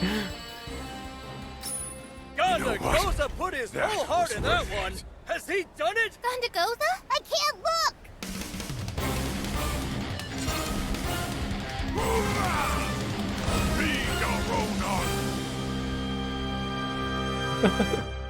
The wind music. Okay, I over prepared for it. Gondagoza and Galanza were going all out. They were like warring primals, blasting each other with crazy techniques. Finally, when the dust had settled... I know I was 50 levels above him, but levels don't really mean that much in this game. Like when I did Eo's Fate episode, she was level 100, and I was fighting a level 50 goblin dude, and it took like 10 minutes to beat him. The last man standing is Gondagoza! Let's hear it for those furious fists of legend, ladies and gents! Megapops pulled off the victory, though Galanza was no slouch either. Simply put, the stronger man took the match. It's also funny considering that this is Galanza post-main story. Boy, I wish I were ripped like Gonda. Oh boy, Vern, if only if you knew. If I had his muscles, I bet I could have stopped that whole Avia mess in 2 seconds flat. Oops, where was I? Right, Megapops had done it again. He'd proven himself in the ring and taken out one of the Skydom's best fighters. Score one more for the Eternal Rage legacy. I couldn't wait to get back and tell Rackham and Eugen the good news. They were basically Gondastorians by now, and this would be one more legend for their repertoire. Yeah, how generous of that modder to make Vern's wish come true. Okay, I want to play that again, but I want to, like, not kill him just so I can hear all the dialogue. Come to view the request? Right. That was amazing.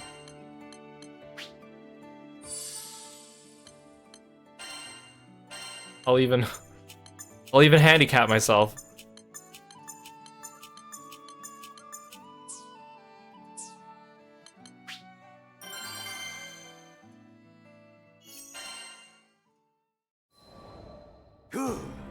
Ganda goes as...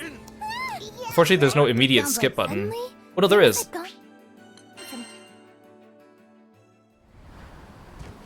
We walk the path of eternal rage. Well, the match of the century has just begun. Who do you think has the upper hand here, Lyria? Me? I'm no expert, but I want Ganda to win. There you have it. Our sky-bearing heroine has spoken. Her words are sure to bring strength to her crewmates. Hey, is that bias on the mic? You know better than that, ref. That's amazing. Okay, this is a little bit more fair. Ganda Goza's fists are as steadfast as they are quick. Yes, sir. Megapop says one of the strictest training regimens I've ever seen. Galanza's drawn his spear. He'll be able to cover a ton of dirt with that sucker. It takes strength to wield a weapon like that. I welcome this type of present.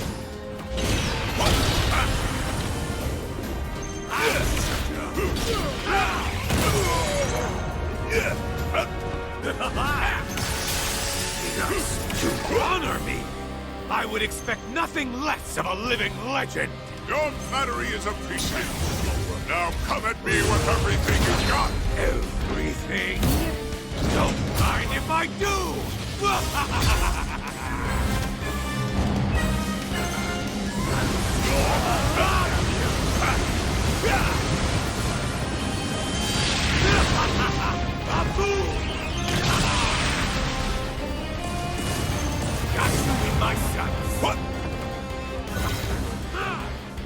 Oh, I should have picked up a spear and thrown it back at him.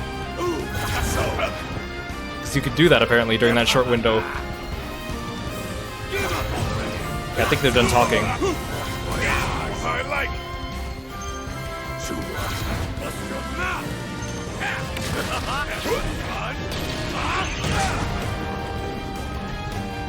Have you ever seen such a furious son of attack? The end is nigh! Show him who's boss! He's just back again! Who can withstand such a mighty attack? They put so much dialogue in this.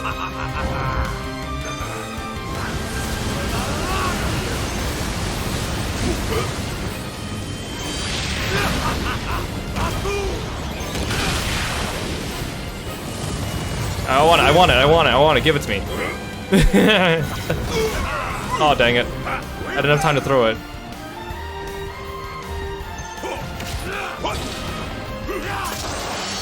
Okay, I think that's enough fun. Ganda Goza put his whole heart in that one. Has he done it? Ganda Goza? I can't look!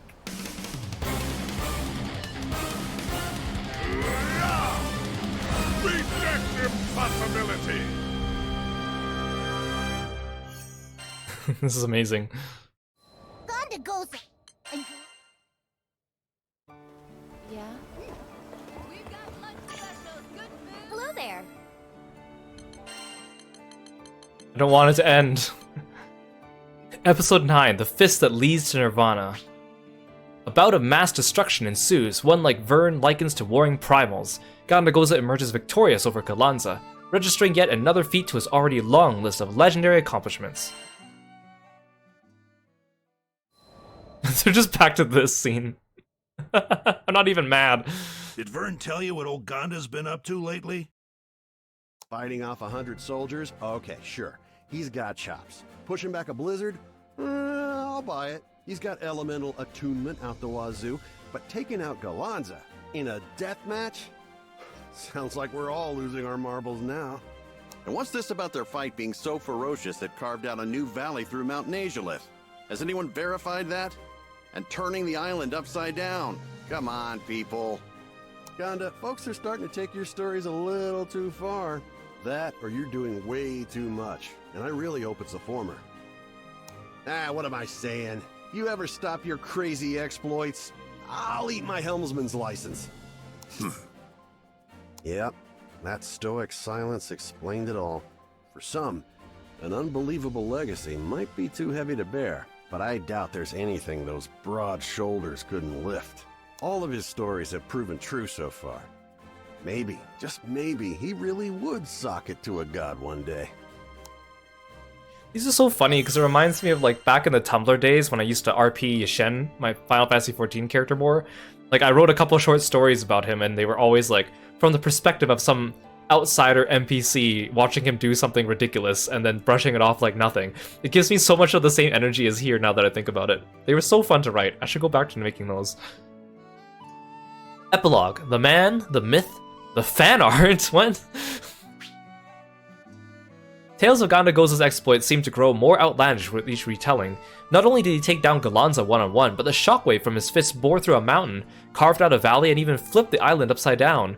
An awestruck Rackham muses that punching a god into oblivion is probably within his grasp.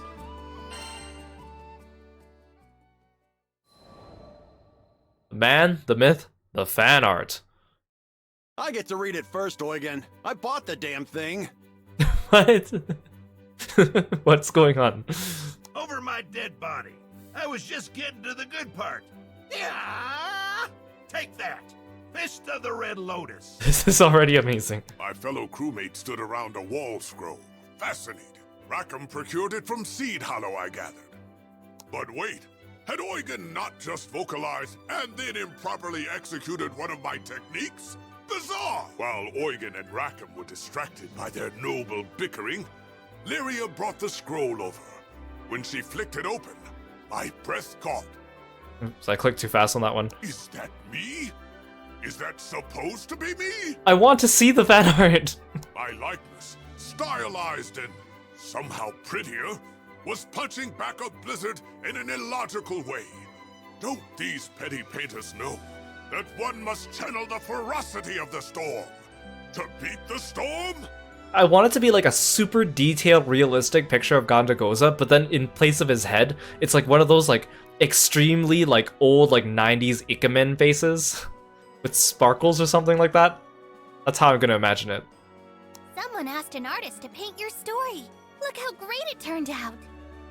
I had to admit, they did a decent job of capturing the majesty of my mane, even if it were a bit too bushy. I could not help but laugh. Of all the places my fists had taken me, this was the first where I had encountered my own facsimile. Though I hadn't bothered to tell anyone of my training on Mount Nagelith, perhaps I should be more vocal in the future. I am a little disappointed though that we didn't get to hear like Galanza's reaction to being beaten by Gandagoza. Like some like voice lines from him afterwards. If not only to add more fan art to my widening legends, what joy that would spread! Ha ha ha ha! That was so heartwarming. The Roaring Fist ink on parchment. Oh, please tell me there's a picture. I doubt it though. Alright, see you. Hey Raze, welcome to the stream. Thank you so much for coming by. Thank you so much for following me and being a froggy friend. Okay, let's see this. Just break the trend and give us one of these that has a picture in it for no reason. Darn it! The Roaring Fist, ink on parchment. I am Gandagoza, the unrivaled master of eternal rage. His proclamation reverberated across 3 Skydoms and over 7 mountain ranges, signaling the rise of a battle fury the world has never seen. No one can survive my fist of the Red Lotus. Now you know of the legend. It's so funny. I want to see the fan art. That was really fun. I think I'd give his Fate episode maybe an 8.5 out of 10. Like Vane's, I think I gave a 9 no, Vane I gave a 9 out of 10 because it was good, it was heartwarming, had a good story. Here, it was just fun. It was just non-stop fun laughs, very Gandagoza's type, different type of narration than all the other Fate episodes. Yeah, it'd be a 10 out of 10 if we saw the fan art. If we saw the fan art, it'd be a 10 out of 10. It's so funny. Maybe I should put Gandagoza permanently into my CPU party instead of Gran. Honestly, he's just fun. He's just super slow, but I know this game didn't really give me the fist fighter that I wanted, or like a fast fist fighter like I wanted, but I'm satisfied with having Ganda Goza just on the meme potential, and I'm glad it means introducing him to people that don't know about him. It'd actually be hilarious if they put it in verses. I wouldn't actually mind that, actually. It'd be funny. It would be funny. Oh boy, here we go. Narmaya. So, I guess it's time for me to recount again why I do not like Narmaya. And the fact that she is very popular among Granblue fans, and that a lot of people like her, and that it is probably a controversial opinion to dislike her. But I will. And I know I'm not the only one. So, I have to prelude this. So for people that have only played Granblue Versus and Granblue Relink, they might be like, this character Narmaya seems cool. Like this, what is there to hate about her? And you might be right. In Relink and Versus, they only really show off the good parts of her, I think, and a little bit of the things I don't like, but not as much. It's very like surface level. And I think if she had just stayed the character she is in Versus and Relink alone, I'd be okay with it. But knowing all the backstory plus like the meta stuff I know about her just makes it a little bit more unbearable to me. So let me explain. So first of all, Narmaya is a Droff, and the Droff race in the Granblue world has bovine characteristics. So the men are big, burly, muscular, like Galanza, Gondagoza, you know, they're big and burly, right? They're supposed to be like bulls.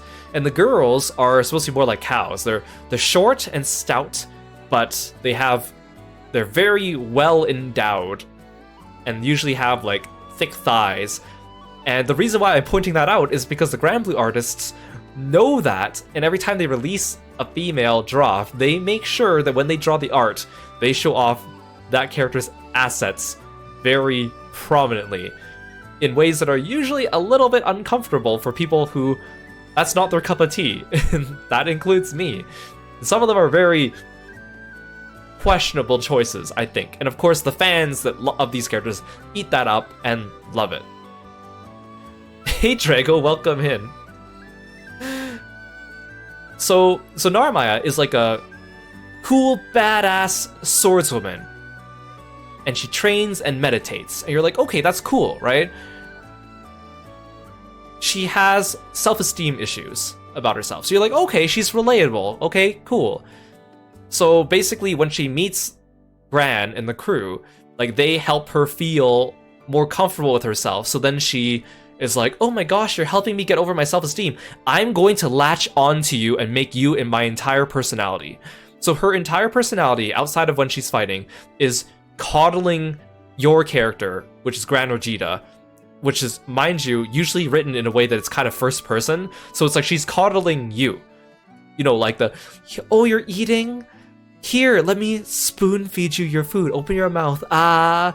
Oh, you're tired? Let me come here and give you a massage. Oh my gosh, let me fluff your pillows and get, like, it's very like waifu bait material. Which again, if that's your thing, so be it.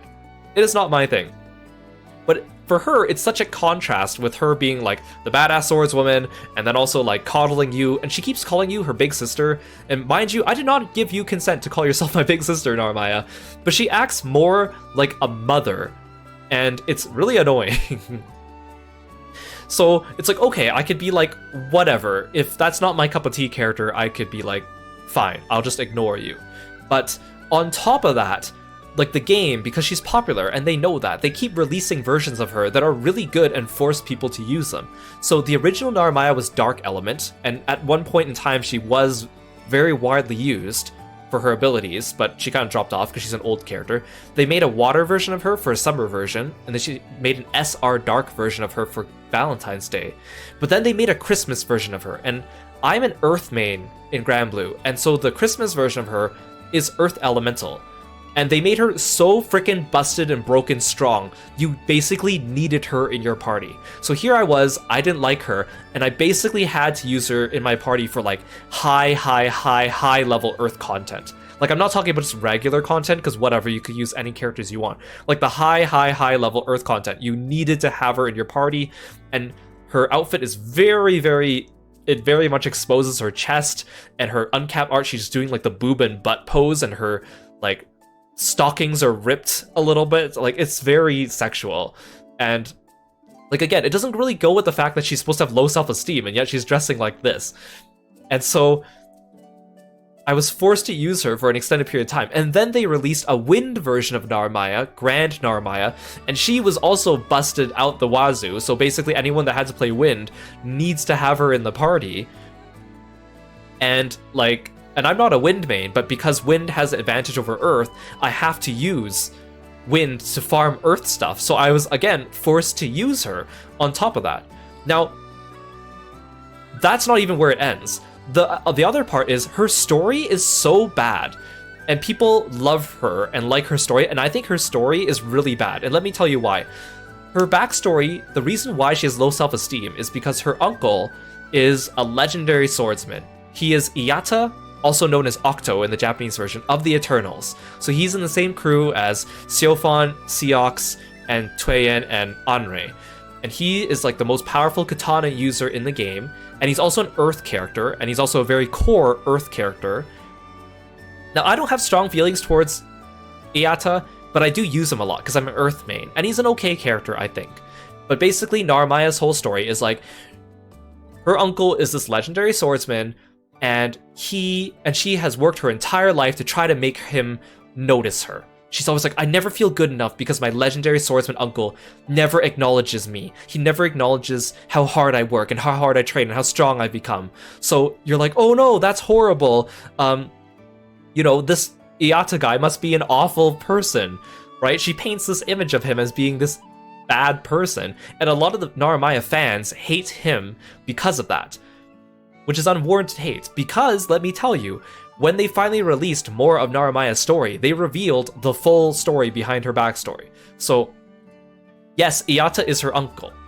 He was a legendary swordsman, and when he was younger, he was very, like, he only focused on being strong and powerful and didn't really care about, you know, friendship and all that.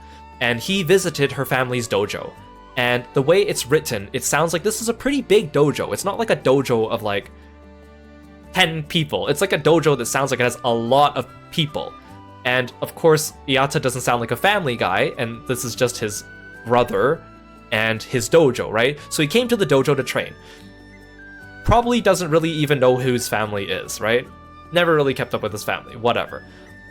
One day, Iyata is walking around the dojo, and he sees a young Narmaya training. And so he goes to young Narmaya, and he helps her train a little bit. He doesn't know that it's his niece. He just knows, oh, I just see someone training. Oh, here, I'll help them. So he helps her train, and then he leaves, and she's like enamored with him. She's like, oh my gosh, that's my ultra powerful uncle, and he helped me train. I'm going to work super hard to be like him, and he's gonna notice me. So then she just keeps training and training and training and training. And guess what? She never even encounters him again. Like, she hasn't even run into him since that day. And then she gets all depressed because he never notices her. Like, it's such a parasocial relationship. It's like if, let's say I'm a streamer, right? And let's say I don't follow corporate streamers, but let's say, for example, that I don't know, one day I go to TwitchCon and I see my favorite streamer and I say hi to them. Hi, you're my favorite streamer, and they go, cool, and they give me an autograph, and I go, great, I'm a streamer too, and they probably just go, okay, cool, next person. So I leave, and I go, man, I can't believe I said hi to my favorite streamer. You know what? I'm gonna work super hard to be better at streaming, and they're gonna notice me. And then, let's say, years later, I'm still streaming, and I'm good at it, but my favorite streamer that I met never notices me. So I get depressed about it, and I start blaming them for all my problems and saying they're a horrible person because they never noticed me after that one day of meeting, because, yeah. I'm kind of exaggerating here, because of course Narmaya doesn't say it that explicitly, but that's basically the energy that she gives. So in her Fate episode, she eventually reconciles with him, and then they kind of agree that both of them were at fault. And I'm like, no, it was not both of them at fault. It was just Narmaya at fault. But of course, the narrator writes it in a way, the narrator writes it in a way that we're supposed to be sympathetic towards her. And I'm like, no, this is not, this is all on her. And then, in her, so this is like, afterwards, they released her Wind version. which happened after her story was already released.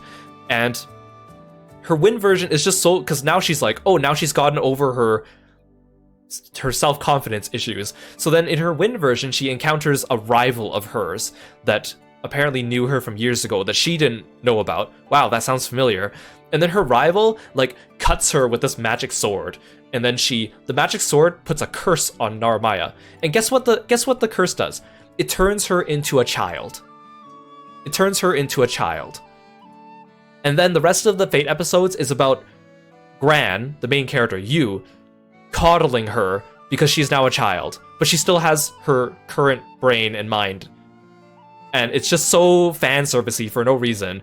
And then in the end, she like goes back to confront her rival, and she's still a child, and she like kicks their ass as a child because apparently she's just amazing like that. And then the curse gets undone and she turns back to an adult. It's so unnecessary and stupid, and oh my gosh. So I do not like Narmaya. It is very weird. She has a big fan base. She has a very prominent fan base of people, especially fan artists that like to draw very lewd art of her. And if that's your cup of tea, like whatever. I just get uncomfortable around this girl. And you know what? If Narmaya wasn't popular in the fandom, I'd be like, whatever, this character, I don't like her, she's not my cup of tea, but whatever. But the fact that she's so popular means they put her in verses, they put her in Relink, they put her on promotional stuff. Everyone celebrates her, everyone loves her, draws fan art of her. And on top of that, like Narmaya in the mobile game, she has never even gotten an actual event of her own. She only appears in her own Fate episodes and then makes cameos in a couple other events. Like, she doesn't even actively participate in real story stuff outside of her own stuff. Man, I don't like her. So that's Narmaya, and that's why I do not like Narmaya. Thank you for coming to my TED Talk. You can listen to an hour of Kiro hating on her. You've never seen Kiro so infuriated about a character before? Oh man. And Narmaya is not even my most hated character in Granblue. I mean, I love Granblue, and I love the characters, but Narmaya is probably like my third least favorite character. Right behind Katsura is my first least favorite character, and then my second least favorite character is Antheria. Both for very similar reasons as Narmaya. It's because they're the waifu bait characters that make you uncomfortable because they try to act like they're your wife and romance you without your consent. And then your character acts as if it's good. Anyways. To be fair, when I unlocked Narmaya today, she does seem kind of fun to play, and a lot of the Narmayas I encounter online, there's a lot of them, have had really good DPS, so I can't really complain about that. You would love to hear a rant about my least favorite characters? Maybe we'll save that for another time. I was gonna say episode 1, but it's not. Prologue, Memories That Cut Deep. I wonder how they're gonna write her story to make her sound sympathetic here. I'm gonna debunk this.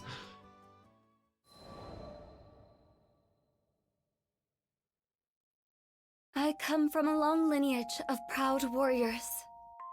We had a great number of visitors at our dojo, many of them masters of their respective disciplines. Oh, here we go. She's right into it.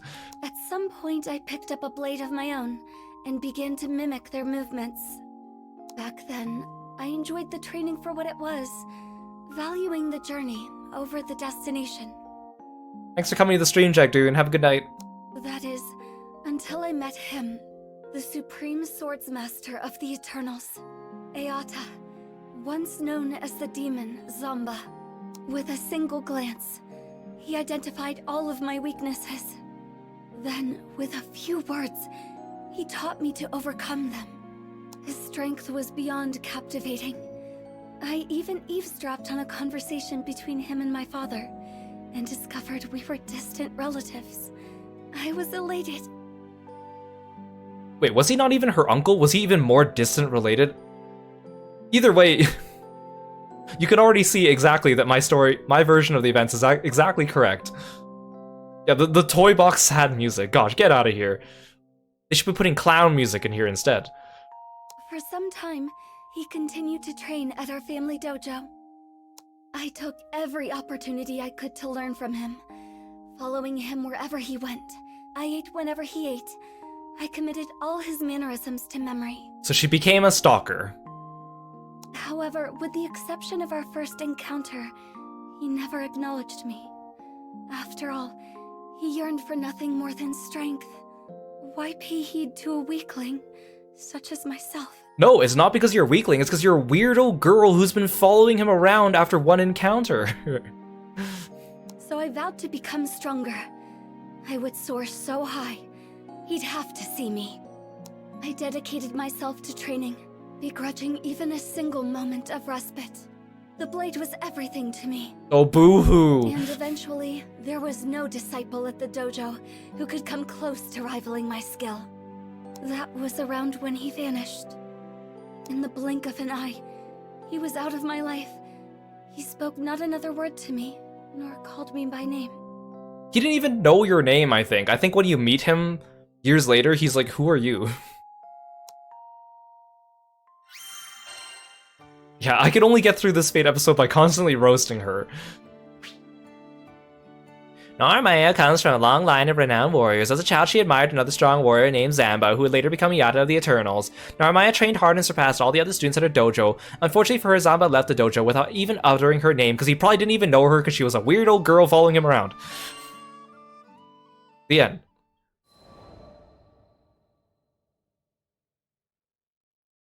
I was meditating in the forest one day when a group of travelers approached me. I didn't know them, but they were the captain and the crew of the Grand Cipher, and my future. You like my voice? You like my narration voice? Initially, I thought they were lost and had come to ask for directions. I was only half correct. They were seeking guidance, but not out of the woods. They wanted to learn martial arts from me. I shook my head. I was no master, only a chrysalis struggling to break free of my own shell. I'm great at roasting people? Good. I believed the captain was mocking me, but that wasn't the case. I looked into the captain's eyes and found truth, alongside a burning desire for strength. It felt as if I was in his presence again. Oh great, so now you're projecting your uncle problems on me. That's not what I asked for. I found myself drawn to the captain. That's why I decided to join the crew of the Grand Cipher on their journey across the skies. I did not consent to you joining the crew. I was convinced that this was the only path that could reunite me with Zamba.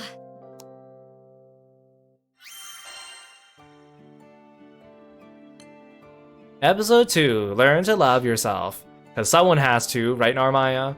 I'm not. Kiro's crew found Narmaya while she was meditating in the forest. They sought her out in the hopes she'd teach them martial arts. Narmaya sees the same fire of Zamba in Kiro's eyes and decides to join the crew against his wishes. Learn to love yourself. One day, I encountered an adorable Harvan girl at a local market. I'd already finished my shopping, so I decided to accompany her to a nearby cafe for tea and conversation. Is this foot supposed to be Iata's foot? But they didn't actually render him for this game, so... Upon parting, I asked for her name. She proudly introduced herself as Fief, one of the 10 Eternals. Fief is one of the 10 Eternals. She's a Harvan with a staff, and she's good at healing and magic. And she's infamous because a lot of people think her voice is annoying because it's a really high-pitched voice. And she speaks like a child. I had heard that Zamba once cared for a child of the same name. A jealousy brewed within me that I hadn't felt before. Zamba had taken notice of her, yet he never once acknowledged me during our time together. You didn't have time together. You just stalked him for a couple years, probably, behind his back. My inner peace had been shattered. I retreated to the mountains and started my training anew. But the more I tried to find direction, the more I realized how lost I truly was. It was Lyria and the captain who brought me back. They appreciated me for who I was. Well, I don't. Nothing more, nothing less. Perhaps I too could learn to love the living, breathing me, and not a ghost of the future. Yeah, stop being parasocial then, girl. That thought filled me with so much contentment. I was ready to give up on chasing Zamba. But the universe works in strange ways. As soon as I was about to let go, Fief helped bring me and Zamba together again. It was then I finally put into words how I felt. Hi, I'm that stalker girl that stalked you for a few years ago. Do you remember that? No, you don't remember that? I spoke about how I wanted him to acknowledge me, to call my name. And he was like, who are you? He listened quietly, and for what I felt was the first time, truly saw me. Yeah, probably because you approached him from the front this time and not from behind. But I had yet to see and love myself. As part of my quest for self-discovery, I crossed blades with Zamba. No, Ayata. We fought for days. He no longer believed I was a weakling. After our battle, we visited the tea shop, and it was there that he first addressed me by name. Never had tea and cake tasted so sweet to me. He no longer believed you were a weakling. He never thought you were a weakling. He literally never says that. And then he first addresses you by name, probably because that's the first time you ever told him your name. Gosh, this girl. Now, with nothing holding me back, I am free to soar toward ever greater heights with my beloved companions on the Grand Cipher. Now, with nothing holding me back, I can get turned into a child and have you coddle me like a weird fanservice-y Fate episode.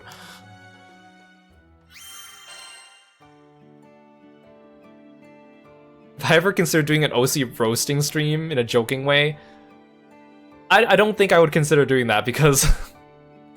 yeah, you enjoy Savage Kiro, I enjoy Savage Kiro too.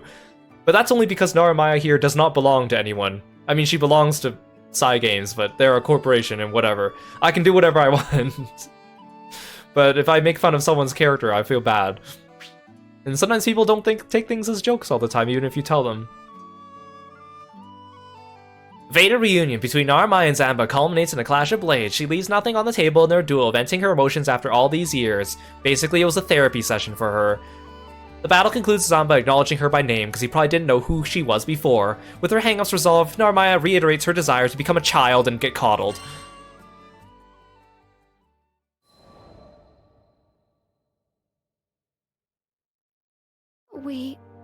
I had failed that day at the Hailwind Altar. You weren't even there at the Hailwind Altar. Don't make this about you, Narumaya. I had spent years training and sharpening my skills, devoted my entire life to the pursuit of strength. But in that moment, it all amounted to nothing. Yeah, because I didn't put you in the party. In fact, I didn't even recruit you at that point. Our experiences in Zego Grande had planted a seed of doubt in my mind. Over time, it grew, dense and wild as a jungle, choking me with a sense of helplessness like I'd never felt before. Yeah, let's make everything about you. We just lost Lyria and got our butts kicked by Id, and Gran's going through something, and Catalina's angry, and Vern's feeling helpless. Let's make this about you, Narumaya, who weren't even in the party at the time. Come on. I wasn't able to protect Lyria or the captain. Yeah, because I didn't recruit you. That was on purpose. I had found my identity as a big sister, as a guardian. But now that I'd failed, who was I? A benchwarmer. That's what you were. I thought about resuming my training, but I couldn't afford to isolate myself like that. What if something were to happen while I was away? You're always away. The solution came to me. Whenever the captain was about to take on a dangerous mission, I would complete it first.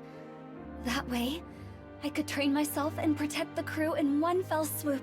She's stealing our drops. That's why I'm not getting drops when I clear missions, because she's doing them before me.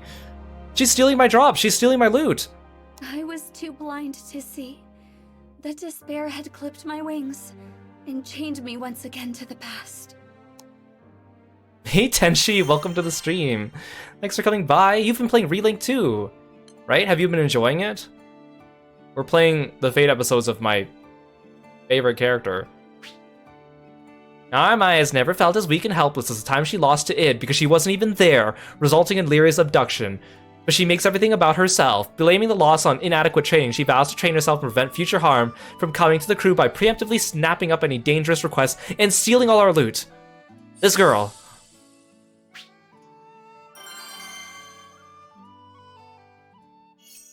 You played over 30 hours in 3 days of this game? Good. It's a really fun game. I hope you're enjoying it. Narumaya's chosen path. Are there any particularly dangerous missions available? Sierra Carte, with her usual cheery disposition, set a list of options before me. Sure are. We've got a few jobs here that only a crew of your caliber could handle. In fact... She paused and looked at me with a quizzical expression. You know, I can't even remember the last time I saw you here by your lonesome. Don't you usually do things as a crew? Joke's on you, Cheryl. Narmaya got booted from our crew. She's not with us. We disowned her. I told her I intended to undertake these missions alone, as part of my training. You liar. You're here to steal our loot. Gotcha. The grind never ends for you, huh? Just don't push yourself too hard, you hear? I nodded, only half acknowledging Sierra's words. After deciding upon a venture, I chartered a small carrier vessel which would take me to a nearby island. As the ship was tossed about the turbulent winds, I closed my eyes and looked for peace within. This is for their sake, as well as mine. Oh, I'm also closing my eyes. For a different reason.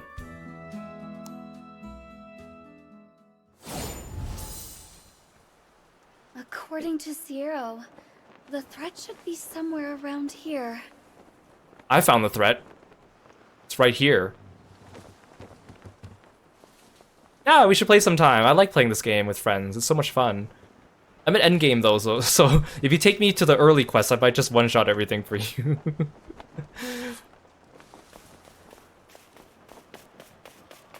Here we go. Look at her stealing all our loot.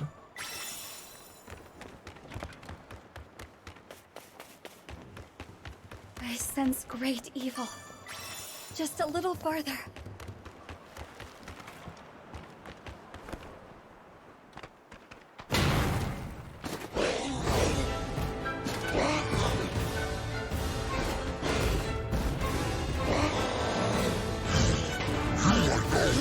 This is revenge for Manmeat. Shall we test which is stronger? Your shield or my blade? I can see how this battle will end. It ends with Actually, you know what? I'll just stand here and take it for a little bit. Narmaya, you deserve a little bit of You bring nothing to the skies but suffering. humbling. Perish! Such malice. You cannot be allowed to live. Again. Oh, how does that feel, Narmaya? How does that feel? Once more.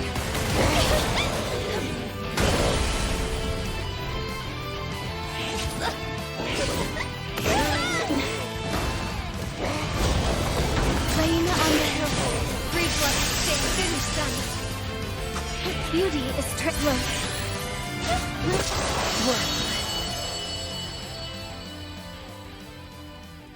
But it's not over yet. I will not rest while evil runs free. You're running free.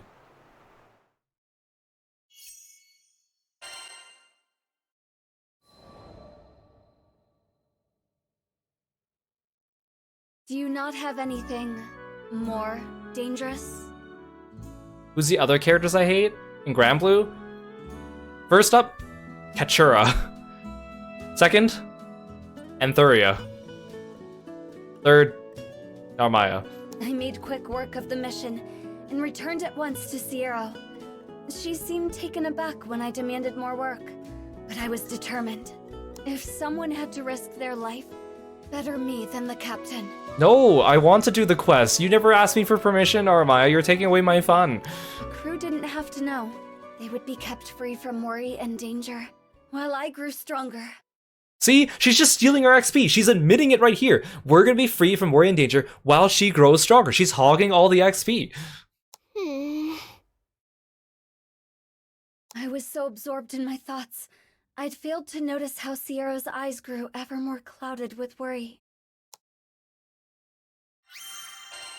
This is such a dumb story. Yes, can I help you? At least we don't have to hear Narmaya try to coddle Gran in first person. Episode 5, all for their sake. Narmaya slays the brutal goblin in the blink of an eye. thus completing her request and stealing all our loot, and returns to Shirokar for more jobs so she can get more XP than us. The merchant is astonished by her speed and offers her another dangerous mission, which Narumaya accepts without hesitation. Blah, blah, blah.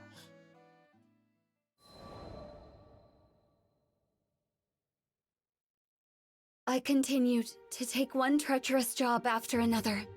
If you want someone safe, then keep them from entering the tiger's den. It's as simple as that. Are you really sure you're up for another one, Narmaya? Zero worried for me, but there was no turning back now. My labor had bore fruit. The rest of the crew was beginning to look healthier, better rested. They returned earlier from missions, bearing fewer injuries. I'm glad you guys are finding this funny. I mean, obviously I'm playing this up for the laughs, but it is indeed true that I don't like her. I appreciate the concern, Zero, but the path to strength is long and narrow, and I must continue down this path, for all of their sakes. I was fixated on protecting my loved ones. They were all I could see. If they were safe, then nothing else mattered. That thought alone was enough to steal my resolution.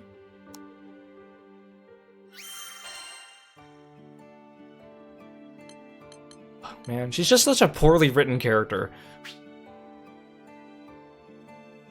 Narumaya completes one risky request after another. As a result, the other crew members are left with relatively safe and easy missions. Also, they have no missions to pick from because she keeps stealing them all from us. Meanwhile, the Butterfly Warrior continues her one-woman tour of destruction for a singular purpose: to protect her cherished crew and get all the XP and treasure. Look at that innocent smile. Look at Gran's face. That's how I feel right now. Look at Gran. On days without work, I would meditate on the deck of the Grand Cipher. One day, the voice of Vern broke through my meditations. I don't know. She looks pretty wound up. Wouldn't she usually have dozed off by now? I'm telling ya, something's going on. He was livelier than ever. Perfect. You shouldn't push yourself too hard, Narmaya. And sweet, tender Lyria. Yes, this was how things should be. I cracked open my eyes and stole a hopeful glance at the captain. But on that kind face, I could read only worry and distress. I wanted nothing more than to comfort my darling. Do not call me your darling. Oh, ugh. Ugh. No, I was acting for their sakes. I had already come so far. If I could just hold to my path a little longer, make the skies a little safer, then I could go back to being their big sister. You were not my big sister. You never had my consent to call yourself my big sister. I needed more strength. I needed to be worthy of this family. The crew of the Grand Cipher was powerful, but in the end, we were only small people in a vast sky, filled with endless dangers. If I didn't get stronger, one day that sky would engulf us. I had to protect them. I could protect them. All I was lacking was time. No, that's not what you're lacking, girl.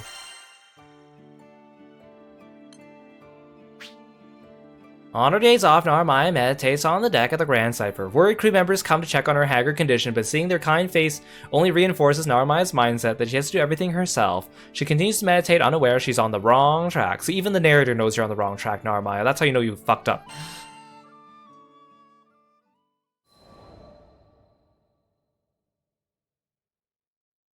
I couldn't believe it. I rushed back to Zero after every mission, but that day the captain had dropped by without my knowledge and taken up a request, a particularly treacherous one. Oh, how sad. Someone came and picked up a request before you got there without your permission. I wonder how that feels.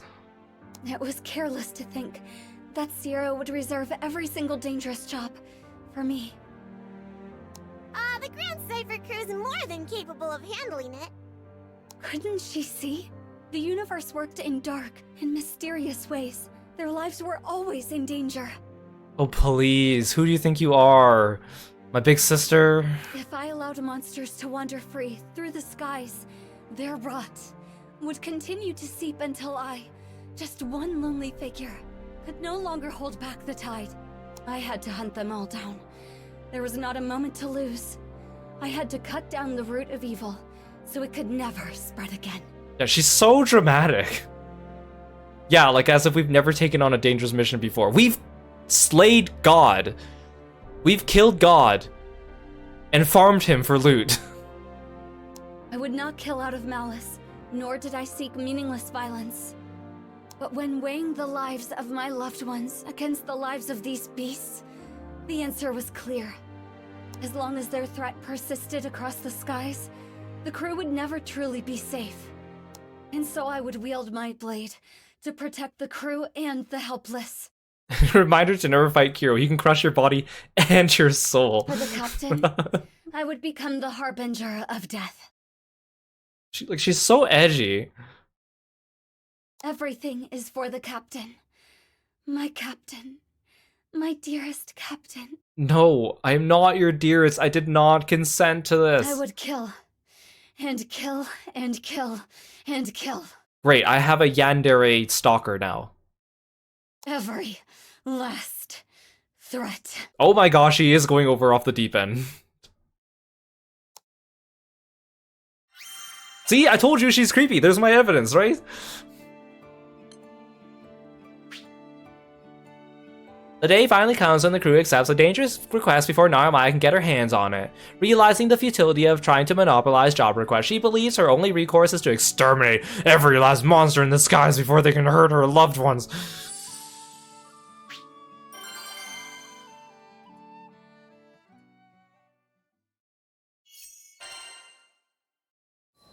Whoa, look at this shot. I found the largest known monster's den in this skydom, and began my hunt. Die.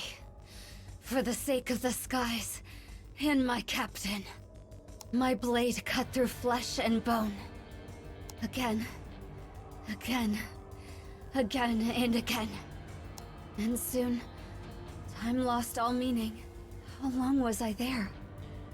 Perhaps 3, or even 4 days. My grip went numb, my vision blurred, my body grew heavy. But I couldn't stop. Not here. Like, this is just insane person stuff. It's like, how do you know that we're even gonna go there? How do you know that that's where our mission is? You just went to where you thought there were a lot of monsters and just stayed there fighting them for days on end, thinking that we're gonna be grateful. What is this leap of logic? With these hands, I would deliver my loved ones, even if it meant seeping them in blood. She's cray cray. Oh my god, look, even the screen is... I must stay strong. For the captain. Oh, I can't even use my potions. Wait, I have a skill that heals me. Dance of the blue petals. Ha! Idiot. Narmaya, you didn't realize your healing skill was off cooldown, idiot? I must destroy every threat. Yeah, this girl needs a psychiatrist. Not yet. Wind in the fields. The final song.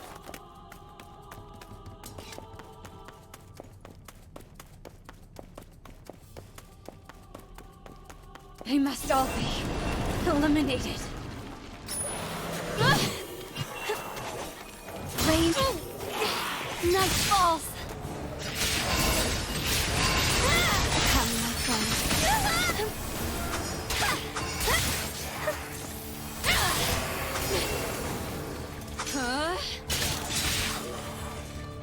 My hands have gone numb, but even in death, my sword and I are one.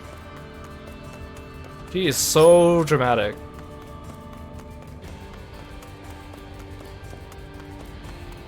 Out of my sight. Oh, hi.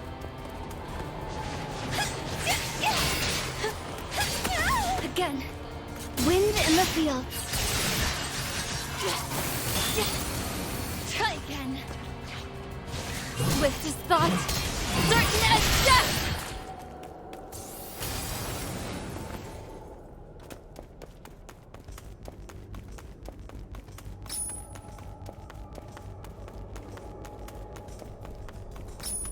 Speak, my lord.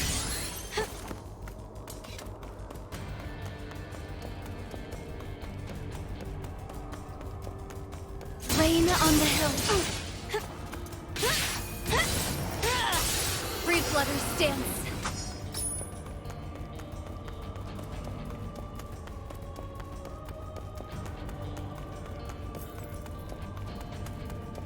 To see me is to see death.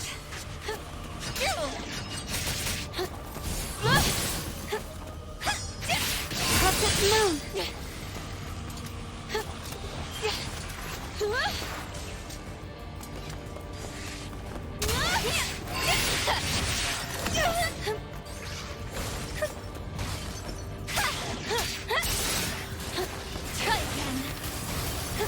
At least she has the cape, so you don't have to see her 2B jiggle physics.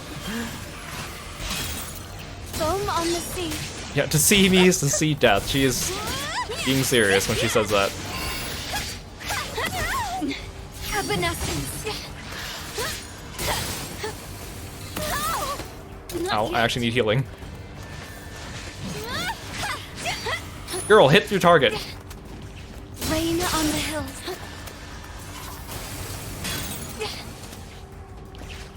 The tide rises. The finals. 999. There's more above me. I can feel it.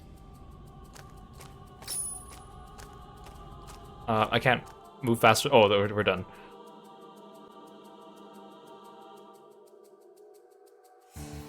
Here.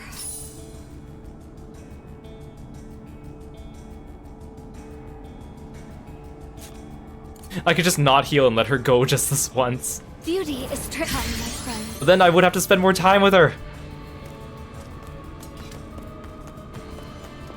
I probably should have at least equipped her with some sigils.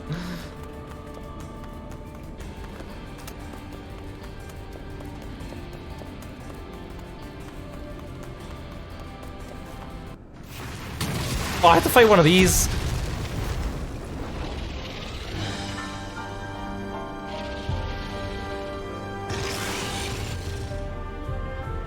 You have breathed your last.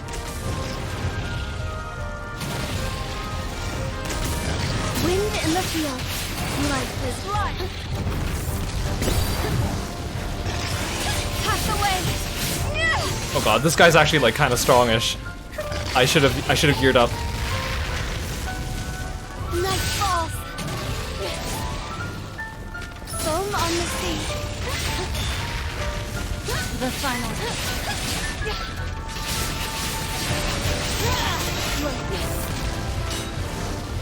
Hey June, welcome to the stream.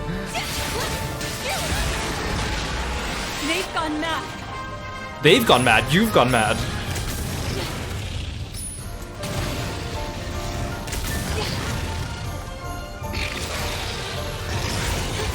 Wind in the field, swift as thought, certain as death.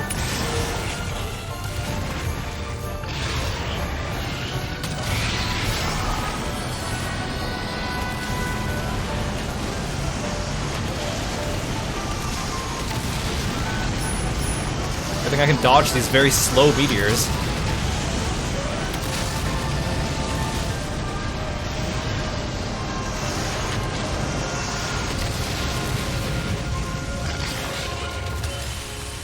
Rain on the hill.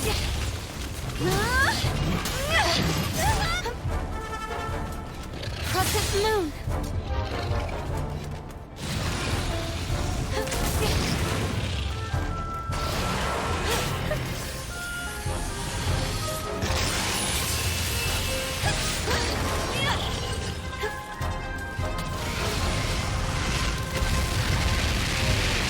Foam on the sea. Nightfall. More demands blood. I will take your life, even if it costs me mine. Moonrise. The tides swell. All is swept away. I mean, I will admit her Skybound art is pretty cool. We must protect the captain. Have a message! You're finished. The tide rises. Try. Let's not not do anything rash. The final song. Ah, come on.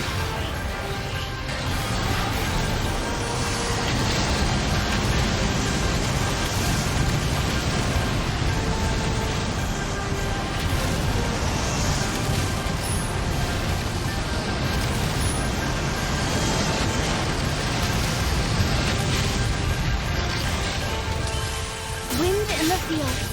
What's this thought? Certain across this moon.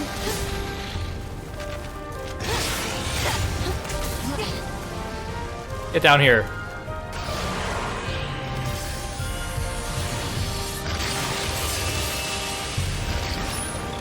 Foam on the sea.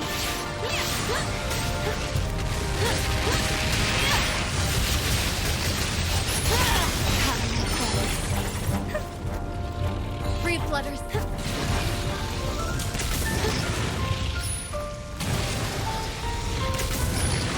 Wind in the field. It must be done. 1,000. I finally did it. Wait. There's more of them. Impossible.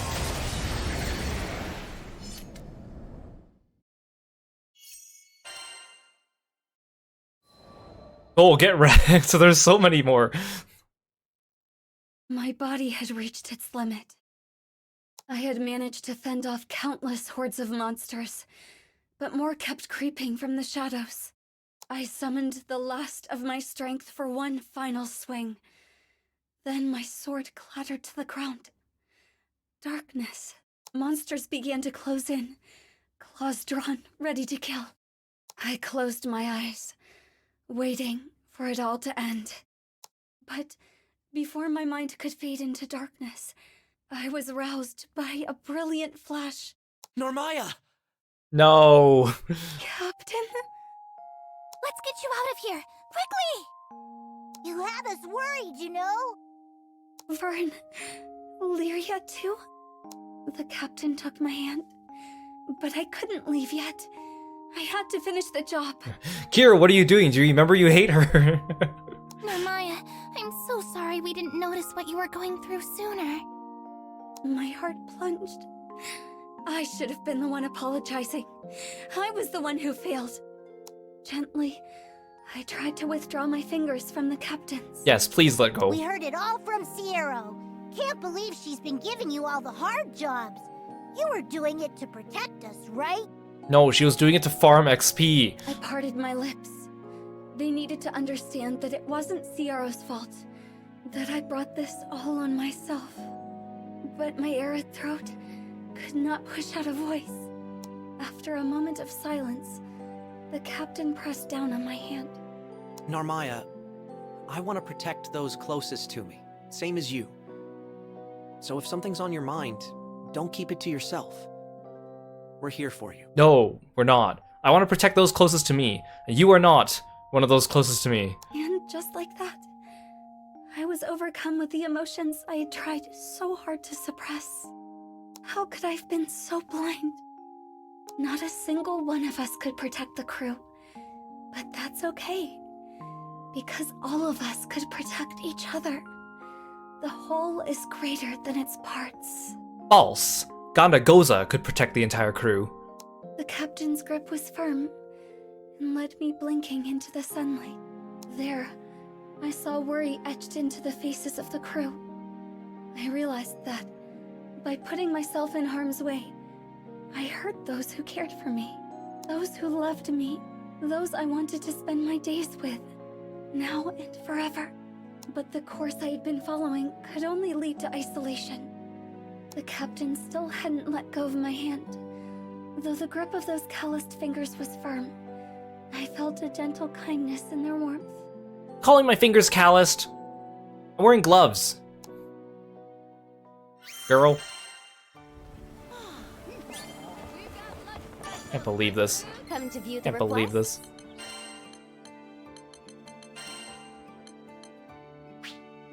Narmai seeks out the largest monster nest in the Skydom and cuts through countless monsters on her way to the innermost chamber without using any of her healing skills for the last 4 days because she's an idiot. In the face of the strongest monster, which wasn't even that strong, her strength finally fails. Luckily, she's saved by the crew at the last second. How did you think we would want to take you to Proto-Bahamut if you can't even beat a regular dragon girl? Feeling the warmth of Kiro's hand, she realizes she hurts others by putting herself in danger and just by existing sometimes. Okay, maybe that was a little too harsh.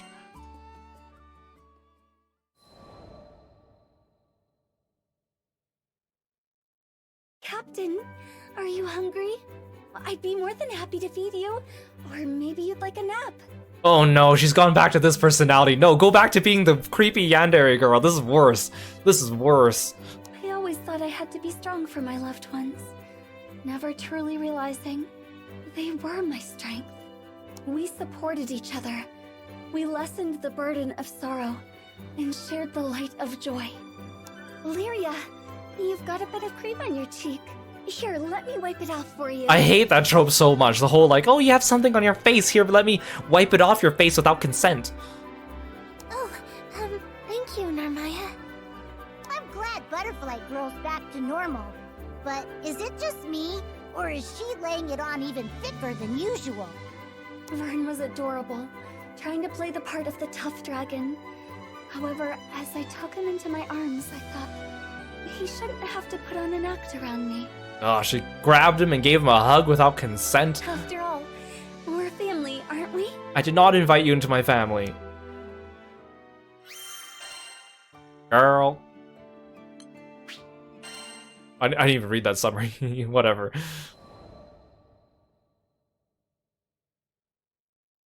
On a bright, quiet day, I had a sparring match with the captain. I once locked myself away from the world in the pursuit of strength, training in solitude. But I've since found that I train best with those I love around me, to lend me a guiding hand or an encouraging voice. The captain held nothing back during our session. It seems I'm not the only one who has grown stronger. Yeah, because you're hogging all our XP. We had to go farm double time just because of you. Our blades rang bright and clear, and the captain's smile is a clear reminder of how far I'd come. After training was over, we stood for a while longer on the deck of the Grand Cipher, feeling the breeze. Above us, the azure sky was spread as far as the eye could see, its splendor too much to take in all at once. I felt as if I would be consumed by the sky itself, and grasped the captain's hand. I did not give you permission to grab my hand. In that moment of peace, I swore that I would keep learning and growing. Not alone, but together with those I love. Barf!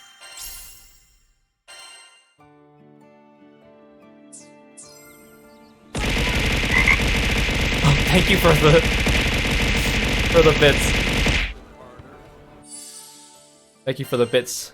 A reward for getting through that.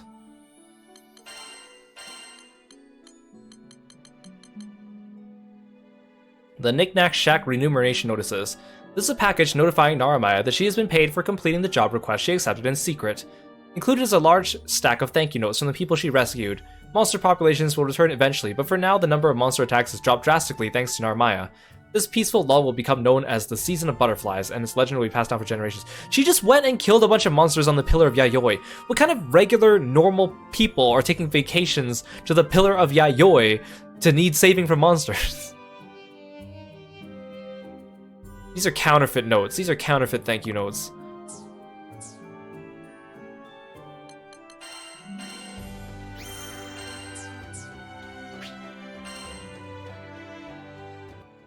Gosh, that was painful.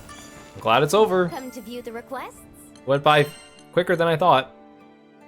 If I have to give Narmaya's, like, okay, stepping back from the Kiro that hates Narmaya, if I was just a regular person, unbiased, and I had to rate this Fate episode of hers, I would give it 3 out of 10. Maybe 2.5. She has never been this yandere before. Sure, she's been weird. Sure, she's been, like, cozying up to us. And sure, she's been lacking in her own, like, self-confidence, but that side of her personality being all weird and yandere is definitely not something they've written before like that. But like everyone else's Fate episodes like showcase their personality, have them interact with an NPC, help them go through their problems, have some heartwarming ending. This was just weird. This was just like her making everything about herself and trying to play the martyr, trying to make us feel sorry for her even though the thing she's doing is wrong, suffering no consequences really from it, and suddenly just being like everything's fine at the end. I think the fight against the dragon was okay with my level, my gear, and no sigils was actually kind of okay. I wish that more Fate episodes had fights that were like that, but still, it was just... yeah, it's just all just her making trouble for herself. This is the exact crux of her entire personality and story in the mobile game too. It's just she makes her own problems and then she expects you to feel sorry for her about it, and then she cozies up to you and calls herself her big sister without consent and tries coddling you. It's just so annoying, and then everyone falls for it all the time and loves her for it. I hate it. Hey Zerdane, welcome to the stream. But like, thankfully, we're on to Cagliostro now, and Cagliostro, I've heard a lot of good things about her fates, and I love Cagliostro as a character. I think she's probably my favorite female character in the Granblue universe. So if you guys don't know about Cagliostro's past, because they don't really advertise Cagliostro's past that much, actually, I'm surprised it actually says so here, or alludes to it here, because I think they purposefully tiptoe around it because they know that some people wouldn't like it, but basically, Cagliostro is the founder of alchemy. Thousands of years ago, she was born. She was born assigned male at birth with a very fragile body, and Cagliostro wanted to escape her fragile body. So basically, she just invented alchemy, studied a lot, invented alchemy so that she could create a body of hers that was not prone to sickness and not frail, and on top of that wanted to make a body that she liked, and so she wanted to be a cute girl, and she wanted to be the cutest girl in the skies. So she created her current body, Cagliostro, cutest girl. She invented alchemy, and then she basically, like, a bunch of alchemists start following her around and worshipping her. Eventually they get, you know, scared of her and her powers, so then they seal her away. And then, thousands of years later, our crew stumbles upon her and releases her from her seal. But that's kind of why she had... like, she's a bit arrogant, obviously, because she's the creator of alchemy. She's super powerful, and rightfully so. But she also wants to be the cutest girl. So then she, you know, she puts on the act of being all cute, but then her true personality seeps out when she's, like, fighting or, you know, telling people to know their place or whatever like that, which is kind of a fun dynamic. It reminds me a little bit of Rachel from Blaze Blue, which, although Cagliostro's done in a different way, it's kind of like the same type of energy. But she does have a big heart and she is very caring. And the cool thing about her is that even though she's not one of the main crewmates in Granblue Fantasy, she does participate in some of the bigger events in the game. Like, she participates in what makes the sky blue when they seal away Beelzebub, which is why she also gets, like, special dialogue with Beelzebub in Granblue Versus as well. Cagliostro, as a brilliant mage who introduced alchemy to the Sky Realm, none can rise to be her equal. Utilizing alchemy, she regularly replaces her body with new vessels, which she customizes to match her preferences. From her beginnings as a boy, she's now in pursuit of her vision of absolute cuteness. Her true personality does leap out from time to time, however. Prologue. No one's cuter than me.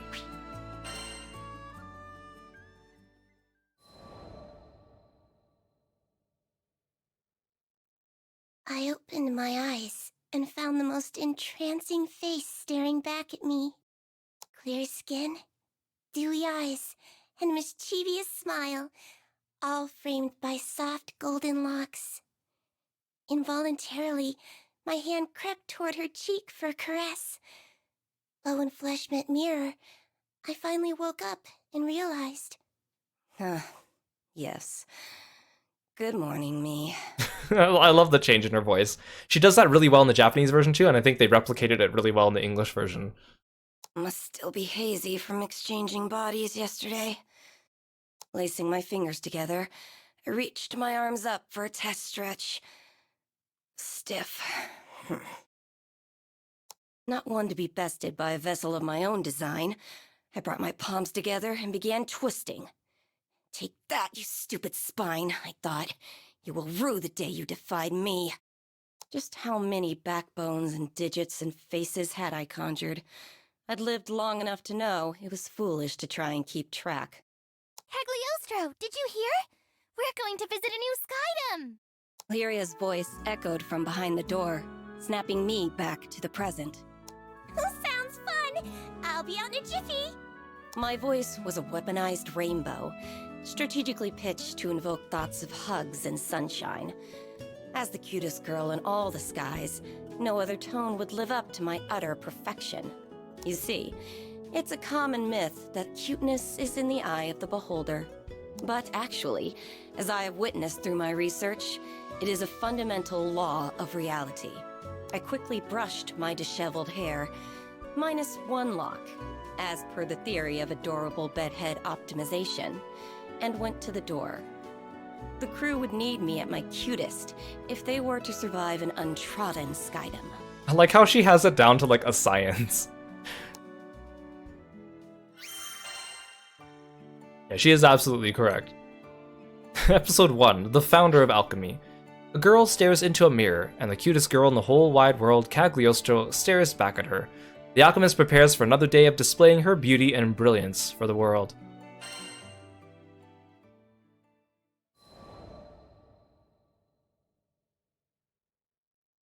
About 2,000 years ago, before the war, I was a wretched, sickly little thing. We lived in a village with no doctor, so all I could do was wait for the release of death.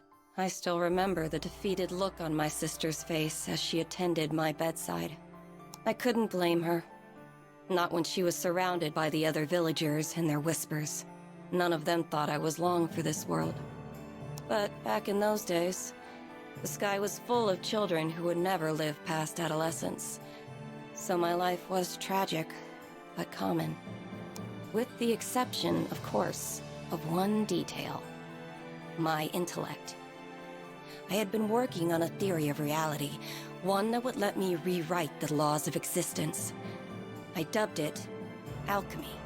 I was too weak to leave the house, but my sister would fetch me the necessary reagents for my experiments. At first, each failure was more spectacular than the last. Creating a fully functional body from nothing but dirt and speculation was complicated. Instead, I focused on creating an ageless vessel capable of housing a soul. Hypothesis, test, fail. Hypothesis, test, fail. My pile of discarded monstrosities grew with each unsuccessful trial. But finally, I succeeded in producing a small life form, no bigger than your average roach. Sure, a misplaced footstep would have killed the damn thing, but it was life nonetheless. And it was proof that I could achieve mastery over my own mortality. Now that I had more data, all it took was a few more months of testing, and voila! I had synthesized a flesh bag for myself. My soul was finally free to occupy a worthy form. Now, repeat this process a few thousand times, and my reputation spread throughout the skies, garnering love and admiration from the masses. Alchemy was at its apex, and death had been conquered for all. Yeah, right. More followers meant more opportunity for betrayal. Eventually, a faction of alchemists turned my own bloodline against me, and they managed to seal me away for centuries. Assholes. Cagliostro is such a fun narrator, just like how Ganda Goza was a fun narrator.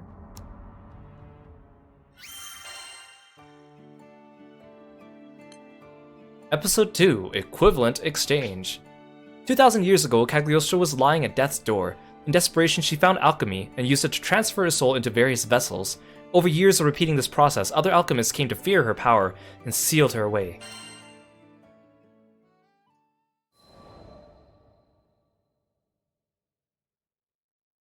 These magic prison stories always end the same way.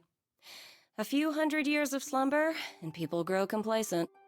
A group of clueless travelers, aka the crew of the Grand Cipher, managed to stumble upon my inert form and, foolishly mistaking me for a primal beast or something, lifted the seal. Immediately, I wanted to eradicate them. No one could find out I had regained my freedom. I would not suffer entombment again, even if it meant I needed to transmogrify a few Skyfarers. But then, I laid eyes upon Lyria and her blue hair, and there it was. An entity that I could not identify. I, who had unveiled the very laws of reality, could not classify her existence. She was surely from a different plane. My interest was piqued, and for that, I spared the crew. What can I say? Curiosity killed the alchemist. With no particular agenda for my newfound liberty, I offered my services to these Skyfarers. They would give me unfettered access to the girl, and I would give them unrestricted access to my findings. And as a bonus, I might save their asses a few times along the way. Of course, the captain readily accepted. Though I admit, there was something about the gleam in the captain's eye that caught my attention. What was so special, you ask? That's for Cagliostro to know and for you to find out.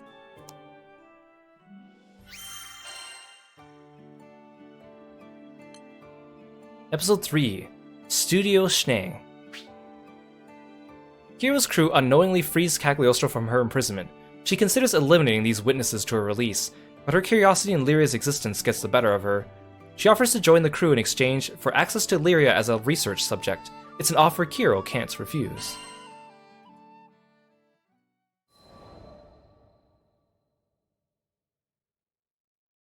On a typical humdrum day, I was browsing Sierra Carte's wares for a few chemical essentials. Impressive how the world had become a network of convenience. What were previously rare and unobtainable items were now collecting dust on a tradewoman's shelves. My eyes traced the rows of flasks and potions before they settled on a vial clutched by the man standing next to me. Oh, toxin. An excellent choice. Save for the fact that his confused and brooding expression revealed he didn't quite understand what he was holding. Who was this moron? Well, now that I was aware of the potential hazard, I couldn't leave well enough alone. Traveling with the crew had certainly rubbed off on me. Excuse me, mister? That looks scary. What you gonna do with it? He looked stunned. An appropriate reaction, given my stunning countenance. What? This? It's pigment. Needed for painting supplies. Oh, I didn't take you for a painter, mister. Pigments were frequently composed of toxic earth metals. Perhaps I worried over nothing. It's not for me. My little sister's the artistic one. Huh? His entire mood shifted. Tense shoulders relaxing, and lips curving into a soft grin. It was nothing like a few seconds ago, when he seemed to be studying the pigment like his life depended on it. Perhaps he was a few rupees short. No, mental calculus doesn't translate to confusion. His look was more... concerned? No. I'd seen that exact expression before. He's thinking about killing someone. So what color picture will she paint? Cagliostro sure wants to see the final product. Also, something that's really funny too is that Cagliostro was the name of a real-life alchemist. So, it's so funny because if you Google Cagliostro, you'll see pictures of Granblue Cagliostro and then a couple pictures of like old sketch portraits or paintings of this old ancient scientist dude. How would he feel to know that his name is being carried on like this? I mean, probably the same as every other Fate Grand Order historical figure, probably. Aw, pretty please. This is coming out of nowhere. What the hell? Did I not give him the world's cutest plea? How dare he refuse me? He will suffer for... But I guess it's okay. I actually have some free time now, if you're eager. There. That was more like it. Lyria, the captain, and I followed the man to his studio, listening to him jabber about his life along the way. His name was Heimel, and he had been living alone with his sister, Shanae, ever since their parents died when they were younger. Their life was simple, he explained, but a simple life was a luxury for some. Wait till you see! Shanae's paintings are breathtaking, and I'm not just saying that. The world needs her talent. He was a light with passion. A stupid smile plastered across his face. True pride in his sister's craft. As for me, art was too abstract. How would one tame the subjective, bring order to chaos? There was too much I couldn't comprehend. But was it not aesthetics that led me to understand and codify the deep mysteries of cuteness? Yes. Perhaps there was something I could learn from a craft as humble as painting. And thus, with the future of alchemy on my dainty shoulders, I pushed open the door to the studio. Okay, this is interesting. Episode 4, An Artist's Pain. While perusing a shop for experimental resources, a man carries a vial of strong toxin that catches Cagliostro's eye. The man introduces himself as Heimel and says the toxin is a pigment for his little sister Schnee, uses in her paintings. Something about the way Heimel mentions his sister sticks out to Cagliostro. She half forces him to bring her to see Schnee's paintings. Cagliostro learns how to paint and becomes the artist that paints the Gandagoza Dojinshi. Yes, please. Also, this whole time I usually keep Phantasmagoria on Cagliostro. It's kind of her signature skill, but at this point in the game I'm too strong, I don't actually really need it. I don't really need Rhizomata yet either.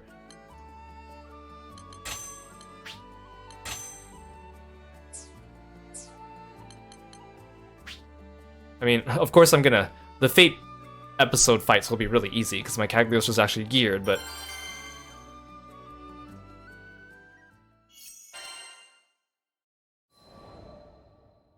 An Artist's Pain. We entered to find Shanae violently tossing in bed. Heimel rushed over, grabbing a phial of healing tincture from her bedside. Hand supporting her shaking head, he poured the concoction into her mouth. Immediately, her convulsions lessened, but her breathing was still labored. It became clear why he was so antsy back at Sierra's store. Toxic pigments could be dangerous in even the most steady of hands, and... well, I glanced down at Shanae's fingers trembling on her bedsheets. Pressing forward, I gave her a cursory examination. Normally, I don't afford peons the luxury of my intellectual evaluation, but I was feeling generous. These symptoms are grave. Do you know what's the matter? Lyria's voice quivered with worry. I do. I've seen this exact disease once upon a time. Heimel's eyes shot to me, propelled more by hope than surprise. Truly? The local doctors have been useless. They just give her pain relievers and leave. Can you do something? As much as I wanted to refuse, in that moment, Heimel's desperation reminded me too much of my own sister. I'm not a medical professional. Sure, I know a formula that might ease her symptoms, but it's not a permanent solution. Not to mention the biggest pain in the ass, tracking down all the components. Please, you're all we've got. Ugh, begging. Now, the deal was sealed. And it had nothing to do with Lyria, Vern, and Captain Goody Two-Shoes staring holes into the back of my head. Fine. The world's cutest genius alchemist Cagliostro is on the case. Consider yourself lucky. We left the studio and hurried back to the airship. In this skydome, I could think of only one environment that would produce the necessary reagents. Mount Nagelith. Perfect. The component should be somewhere around here. We need reagents attuned to water. Let's sweep the area. Roger that! My eyes are wide open! Look at how big Gandagoza is. And then look at how small Charlotta is.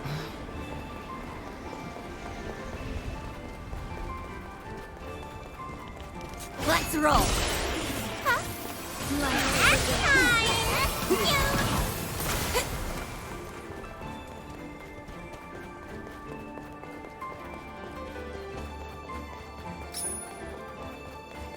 You love it when Kag uses her salty voice in a normal conversation. No one bats an eyelash because it's just normal.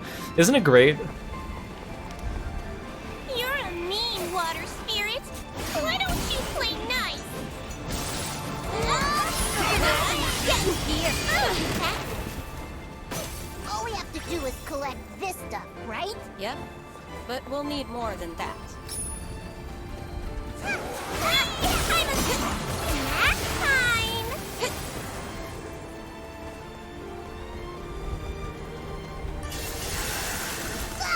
An ambush!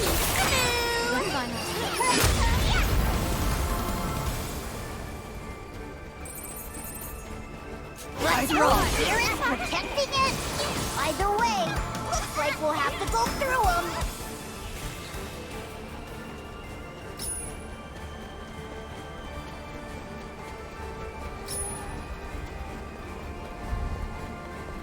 You want to ask me a wild question regarding my original character Shen? Go for it. Suspiciously large. Let's smash it and see what it's hiding. We have enough mineral components. Next up, we'll need crystallized Cyga tears. Cyga? Those flapping eyeball creatures? I think I saw some further up ahead. Sorry, Cagliostro's in a hurry. Like the dog.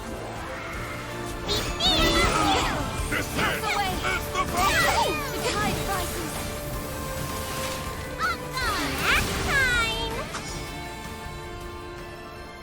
Does Shen have a signature move? Probably Dragon Kick. I really like Dragon Kick. It's got a cool name, it's got a cool animation. I remember when I was first starting Final Fantasy XIV and, you know, you're leveling up your first class, and I was so excited to learn Dragon Kick. It just sounded so cool. It's a level 50 move, which means you get it at the end, because back then the level cap was 50. And I felt like I worked so hard for it, and it was just so cool. So I consider Dragon Kick his signature move.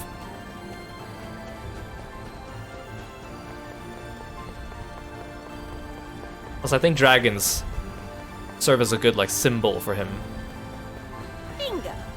Pardon our intrusion. Janae's counting on us. Let's do it!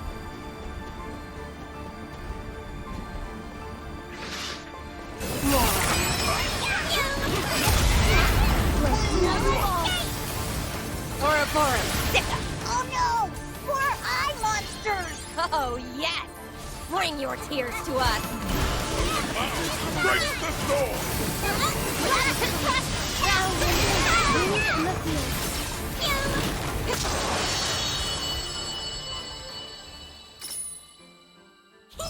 Cagliostro wins again! So, did we get the tears? Of course we did. I even had time to distill them. Score a big one for Cagliostro! Hey Lorik, welcome in! Thanks so much for coming by the stream today. It's good to see you. Yeah, I roasted Narmaya all throughout her Fate episodes, and I had a really good laugh over Ganagosa's Fate episodes because they were amazing. Hey Fluffy Bunny, welcome to the stream. Thanks for stopping by today.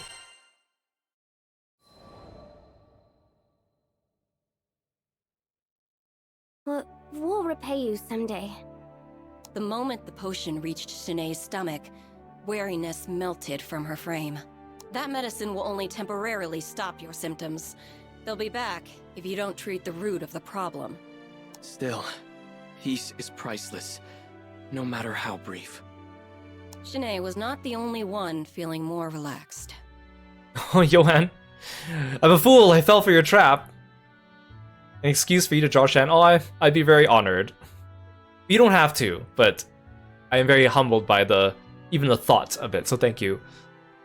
With tensions eased, I decided it was time to explain Shanae's condition, Lycerian fever syndrome.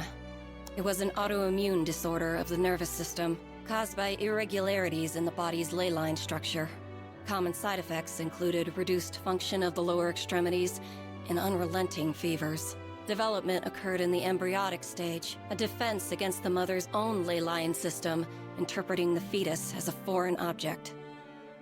Hey Axie, welcome to the stream. Thanks for stopping by. Of course, the prescribed painkillers and fever reducers had not been effective. They could not treat what was essentially a natural function of Shanae's body. But the formula you made for us, it suppressed her symptoms, didn't it? Sure, but suppression isn't treatment.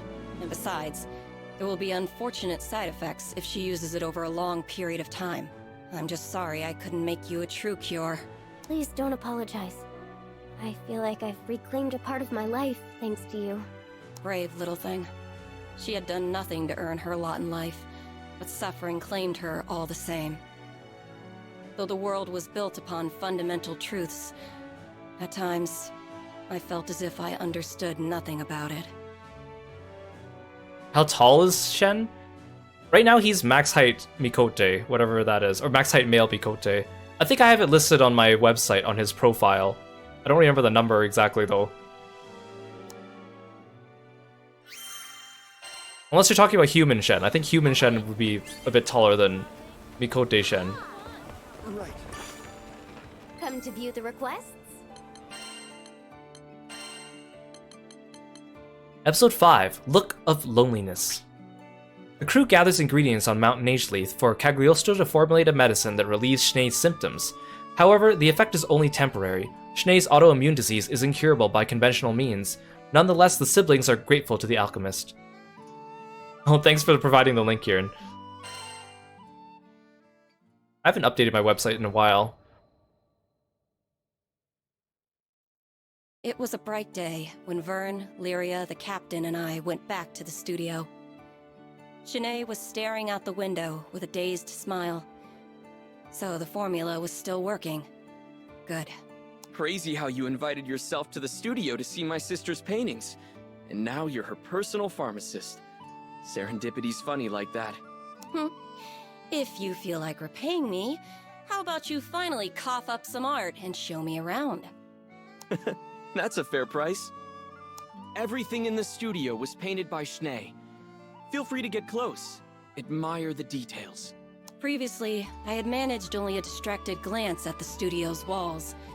But this time, I saw visual creativity exploding off them. Show me the fan art drawing of Ganda Goza.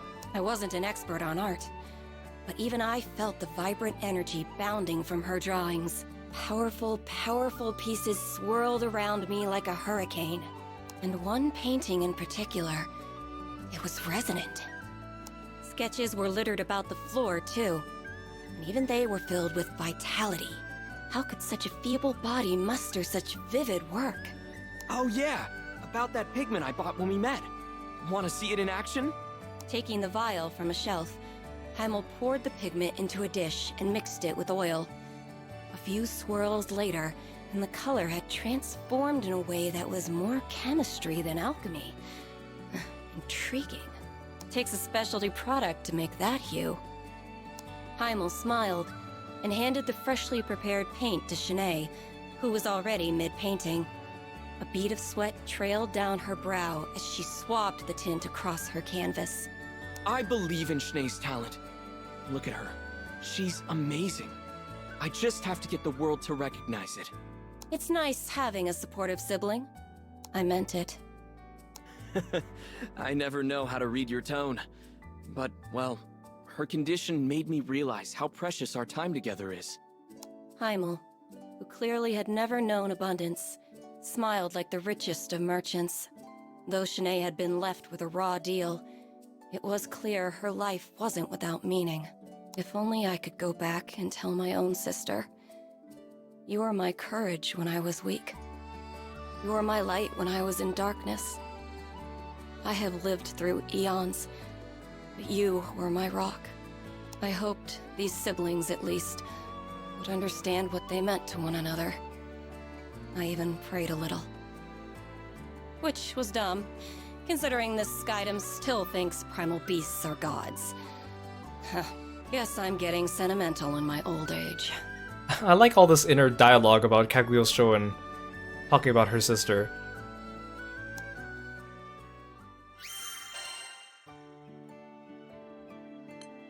Episode 6, Speaking from the Heart. Cagliostro pays another visit to Schnee's studio. Yesterday was too hectic for Cagliostro to study the paintings, but today the alchemist has time to truly examine the multitude of artworks hanging around the room. Something about the paintings grabs Cagliostro's attention, drawing a rare instance of sentimental introspection out of her. Speaking from the heart. Lyria and Vern became a regular fixture at the studio. They said they wanted to be there when Shanae finished her latest piece. I felt much the same. Her pieces were charming, even while portraying the thin line between life and death. Rare to get drama like that outside of a novel. But my true reason for visiting was out of concern, not interest. She was battling an unpredictable disorder, so I wanted to be around should the worst come to pass. Could you stick around for a few? I need to run out and buy a few things. You dare waste my time with your foolish errands? Fine, but at least be quick about it. After Heimel left, Shanae waved me closer to her bed. After all you've done, I don't want to sound ungrateful, but... Her voice quivered. She was plainly troubled. I don't know if I could say this. Wow. Okay, I want my brother to be free. I don't want to bind him any longer. Tears began to gloss her eyes. Without me holding him back, he could find someone and settle down. He has such a kind heart. He needs to share it. If I'm ruining his life, then I would rather not be in it at all. Please take... I interrupted her. I don't condone this, and I doubt your brother would either. Oh boy. If there was ever a time to talk about my past, this was it. Look, I've been in your shoes. There was nothing the village doctors could do, and I was abandoned by damn near all the townsfolk. For the dying, hope was cheap. It was better to look inevitability in the face and maintain some of your dignity. But there was one person who stood beside me. My light.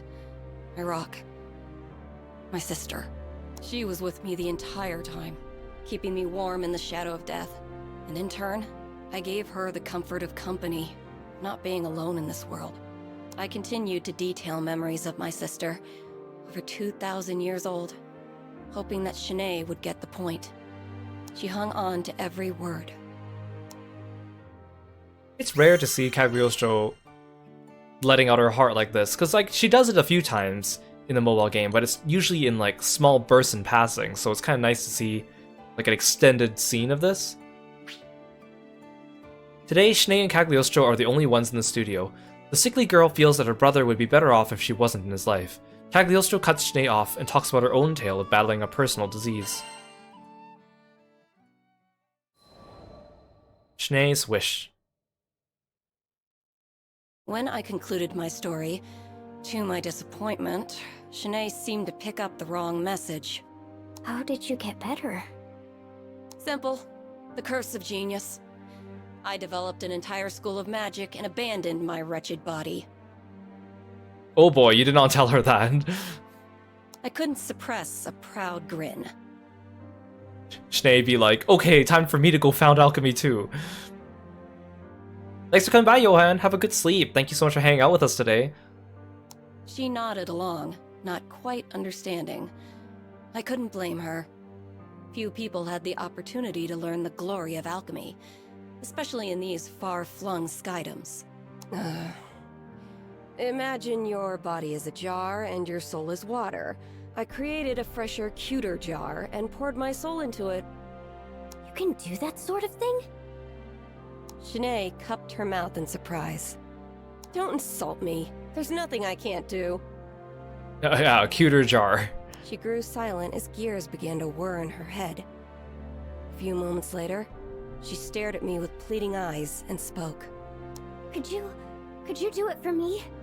I mean, technically, if it's so easy for you, Cagliostro, to do all the time, and you're constantly transferring bodies, I mean... Well, that was predictable. But I could relate to her predicament, and that alone made me want to help. If you really want to go through with this, I can make you a jug too. However, you should know. A jug. It wasn't going to be simple. The soul swap was messy on an experienced alchemist's psyche, much less a mundane girl's. Nor would I be around to perform maintenance down the line. It could very well be a fast track to the grave. And to inhabit an alchemized body was to stray from the natural order. She would forever be a false life form. Shanae had no knowledge of the arcane, and she was struggling to grasp these factors. And what's worse, I didn't have the decades needed to explain the details. That's a pretty good explanation, I would say. So I opted for a simpler route, and explained the side effects in more mortal terms. Even if your memories, knowledge, and personality make the jump, you will never feel the same. Your senses will feel foreign, your fine motor skills will be dulled. In short, goodbye, art. Take, for example, the sky. We each paint it in our own way. One may clumsily blob some white on a blue background, while others might choose a deeper hue or express the clouds with more definite contours. Art is a negotiation between the artist's mind, eye, and hand. And if 2/3 of that equation were to change, then the artist might as well be a different person altogether. Even I, genius that I am, took centuries to adapt to this process. Finally, it means you won't be human. You'll have to maintain your body like a machine, and you'll never have children. Is any of this sinking in? But... Shanae looked down at her hands, as if it were the first time she had ever seen them. It was never an easy decision. Even my sister begged me not to abandon my mortality, right until I made the hop into a new vessel. This is really interesting, like the direction of the story is really good. After hearing how Cagliostro would swap bodies, Shanae asks if she can do the same for her. Although not impossible, the process is fraught with adverse side effects, known and unknown. For starters, Shanae's ability to paint may never be the same again. Shanae listens in silence, staring at her hands the entire time.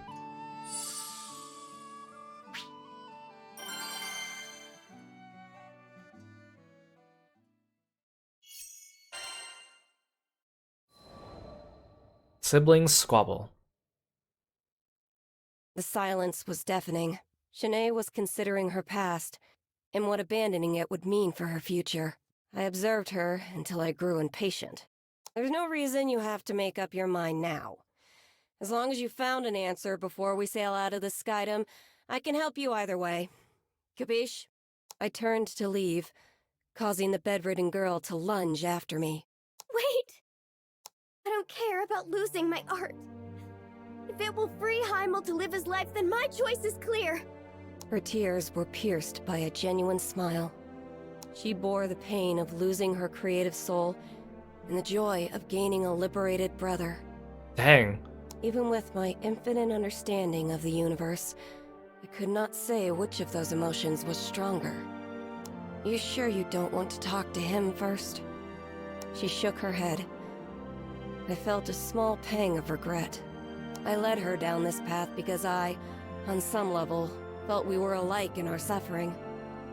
But the truth was, I had an, I won't say easier way out. The same solution applied to Shanae's problem would be far more complicated. If anything, I felt like I understood Heimel's position more.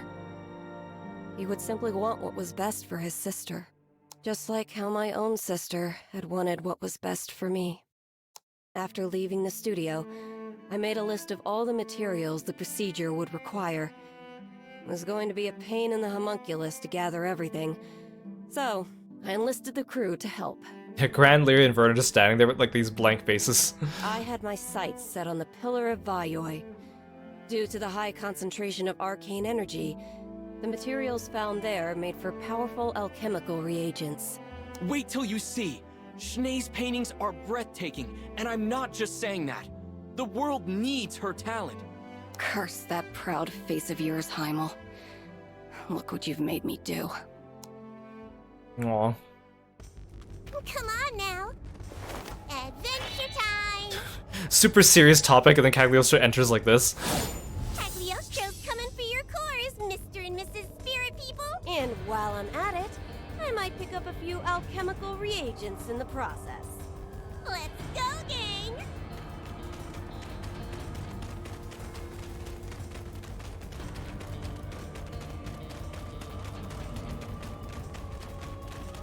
Great. This won't help anyone. Hey, Anario, welcome in. Thank you so much for stopping by today. Good to see you. Yeah, Cagliostro's Fate episodes have been great. Also, Gandagoza's were amazing too. I really liked his. Useless trash.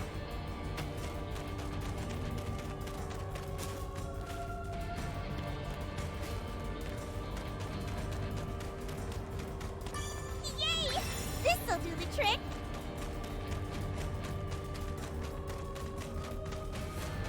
Look at all those spirits! What do you call a group of them anyway? A herd? A flock? I call them target practice. Now come on, we need dark and light cores. We shall brave any danger. Evanescence. From the clouds, break the storm! Tide rises. Got you! Oh, that's it? Hooray! Oh, okay, we're going. Sounds like we're making good time. It's kind of weird how the Fate episodes all have, like, even though they're all, like, the same level of difficulty, technically, some of them, they just have different difficulty levels, and I kind of wish they all had similar ones. I wish the last fight was a little bit more involved. I mean, obviously, Cagliostro's one of my more leveled characters, but the fight I had with Io's final Fate episode, and also, regrettably to say, Narmaya's, were actually a little bit more on par for what I think should be the difficulty. For an unleveled character, that is. Great. This won't help anyone. Hey Momo, welcome to the stream. Thank you so much for following me and being a froggy friend. Hello. Cagliostro knows everybody wants to cuddle up to her. But you're icky. Oh, there's more enemies here. Let's roll.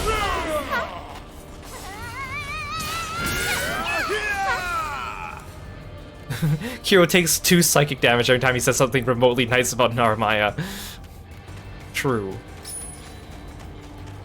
Did I miss a thing back here? I think I did.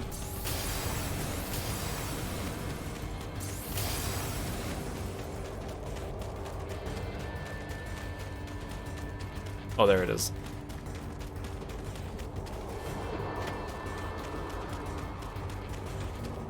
Ribbon, tie. Spells, ready. Components, gather. Hooray! That's it for all of our elemental components. Now, if only we can track down an effigy.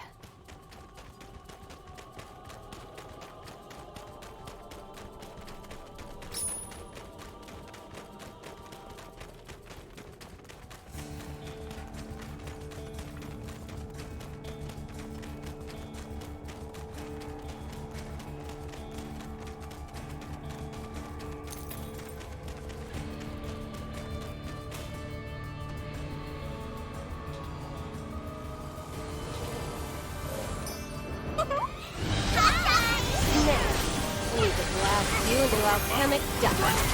It's the last one! Get him! Did you see me? Did I do greater? Well, that's a little disappointing. Excellent. Thought there'd be. Throw a few spirit guts in the old extractor, and we'll have prime crystals on our hands. What now? Don't worry about it, Mr. Lizard. Wanna head back to town? I thought there'd be at least like another wave or two. Cagliostro, over and out.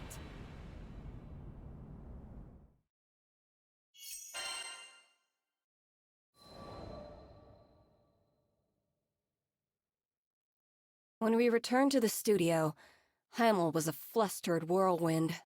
Schnee told me everything. Please, we refuse to let you change her body. We were shocked to hear his refusal. Well, Vern and Lyria were. I had been expecting it. I'd like to hear the reason from her mouth.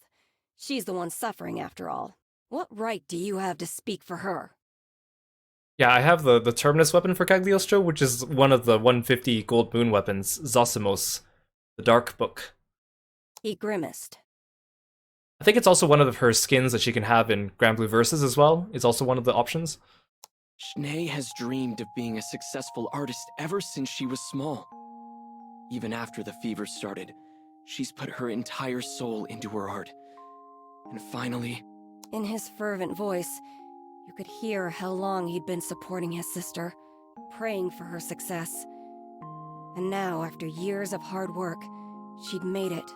She had recently been invited to participate in an exclusive exhibit, a privilege apparently afforded to very few. Finally, Schnee will be recognized for her talent. If we throw away her chance now, what will that mean for her future? Or her legacy? I wasn't sure whether he was gritting his teeth or his fists tighter. Schnee's been waiting so long for this! Why add this darkness to her life now? Because you deserve to live your life too, Heimel! Brother and sister stood opposed, on opposite sides of their future. I've never thought of you as a burden. I supported you because I love you. It's a blessing to watch you create. No one doubted his words. More than anything, he wanted Shanae's efforts to bloom into something beautiful. He wanted her future years to remain bright. If her dreams were so close to coming true, he reasoned, then why abandon everything now? He had a point. But he'd never been in Shanae's position before. I had. And I knew what needed to happen this time. Yeah? Alright! Yes, can I help you? Episode 9, Familial Bonds. Cagliostro returns from the Pillar of Aioi with the material she needs for the body swap procedure. Waiting for her at the studio is Heimel, who after hearing about the plan from Schnee refuses to let her go through with it. Schnee pours out her frustrations, lamenting that she doesn't want to be a burden on him. Heimel emphatically denies that he has ever felt that way.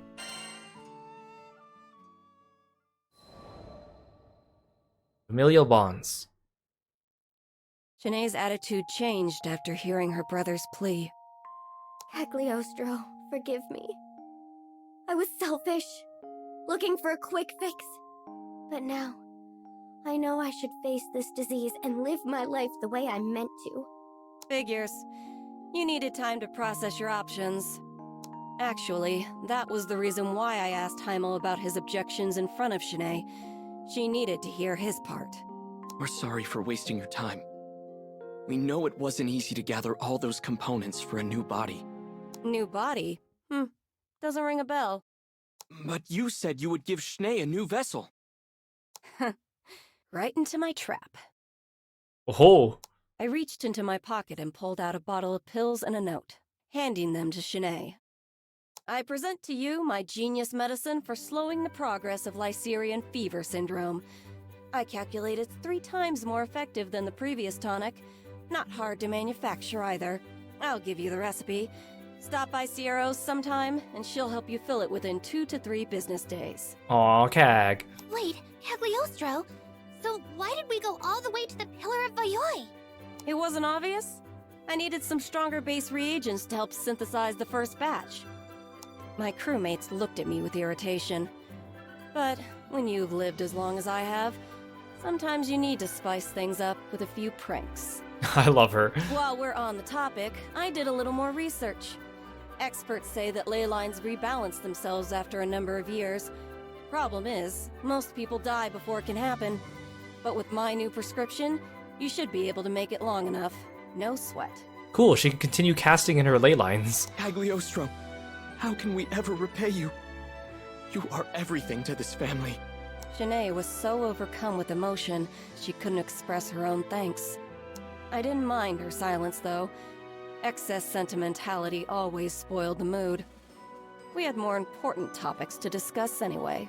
Right, so about payment. The founder of Alchemy developed a new medication specifically for your family. That's gonna cost ya. Heimel swallowed, readying himself for the worst. I'm a fool. You're absolutely right. We don't have much in the way of money or valuables, but we'll do whatever it takes to... I think there's been a misunderstanding. You don't get to decide my reward. Are we clear? Shanae and Heimel both nodded in fearful silence. Seeing harmony restored to the studio was a wonderful feeling. I even allowed myself to bask in memories of my sister as a treat.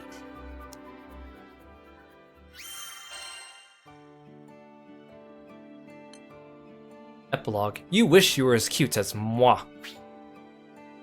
Heimel and Schnee agree to forego the body swap procedure, just as Cagliostro had predicted. The alchemist hands the siblings new medicine she had made in secret, using the materials gathered from Aioi. Of course, she also demands a reward, to be chosen at her discretion. You wish you could be as cute as moi.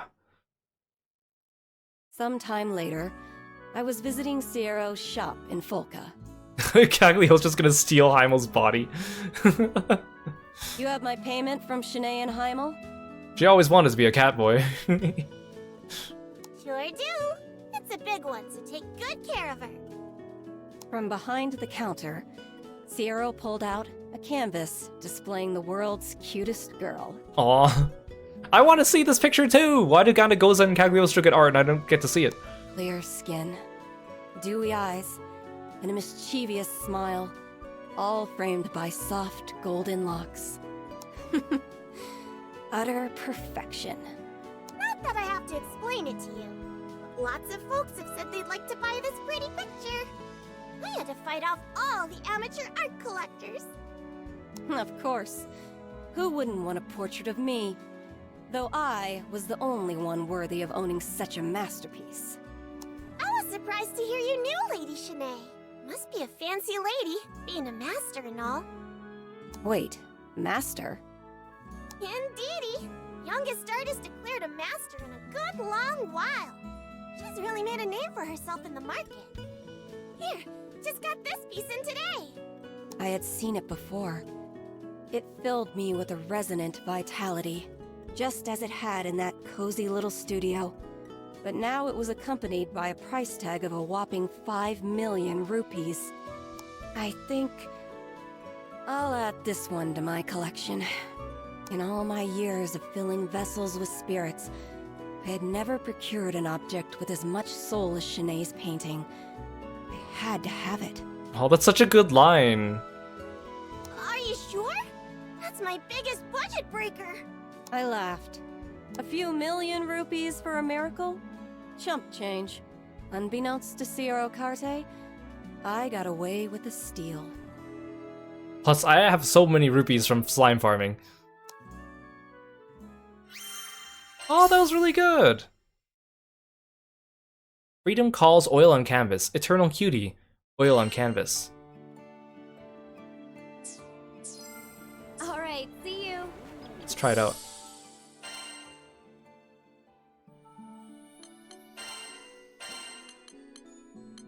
Oh, this one's actually two.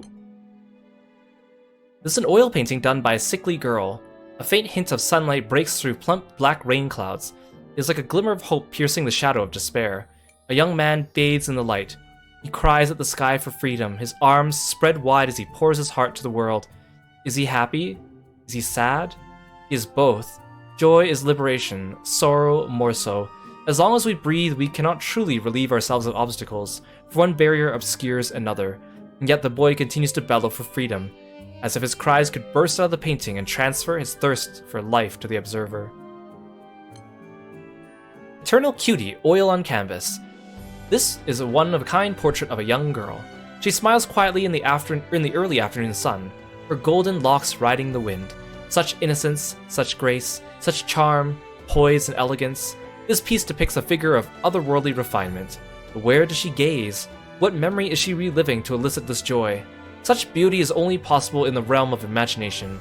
No model could possibly be that eternally cute, could they? Among art dealers, this painting exists solely in description, as only a lucky few were able to steal a glimpse before it went off the market. Consequently, it has become something of a myth around Zegagrande's galleries, though, legend or not, all can agree on one point: only a modern master could have rendered such an image. This is where Beatrice's portrait came from. Actually, that'd be amazing, a portrait of Cagliostro like the Umaneko portraits.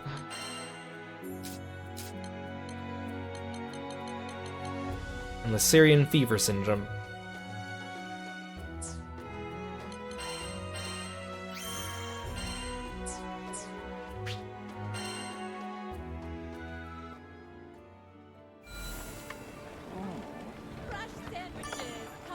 That was really good. The whole time I was thinking like this would maybe be like a 9 out of 10, but I think I gotta get it a 10 out of 10. It's got everything I want from a Fate episode. It shows off Cagliostro's personality. It has some character development from Cagliostro because at the end about, you know, witnessing the art and feeling different about it. It's got a moral dilemma, It has a little bit of a twist to it, and it had a lot of feeling and passion to it. That was really good. We had some good ones today. Cagliostros, I mean, I still really like Veins. Gandagozas, which is fun. It was good.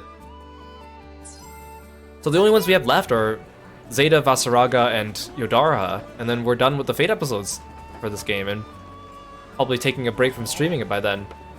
Yeah, hearing Kinzo going, oh, Cagliostro. Oh, you want me to try the Cagliostro voice? Oh gosh. I don't know, I can't really do little girl voices. You wish you could be as cute as moi. I don't know, that doesn't sound good at all. Maybe I could do the other Cagliostro voice.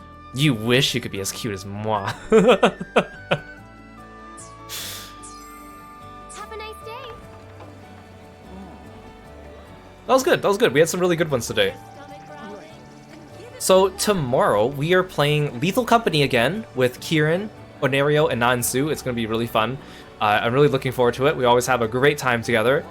And then on Wednesday, we will do the remaining Fate episodes. Zeta, Vasaraga, and Yodarha. That gives us just enough time so that Thursday we can play Final Fantasy VII Rebirth on release day. So perfect timing, actually. Perfect timing. And again, if you guys are new here, all my videos are up on my YouTube. Here we go. So my VODs right now for Granblue Fantasy Relink are all going up. The previous Persona 3 VODs are up there, as well as all the other ones. So want to check out other games I've played? RPGs, action games, horror games, visual novels, mystery games, fighting games. I got it all. And it's really fun. And I'm really looking forward to the new releases up on the horizon. Yeah, I'm glad you guys had a good time listening to me roast Naramaya's Fate episodes. That made them bearable. That made them bearable. Kind of like when I was playing Raincode.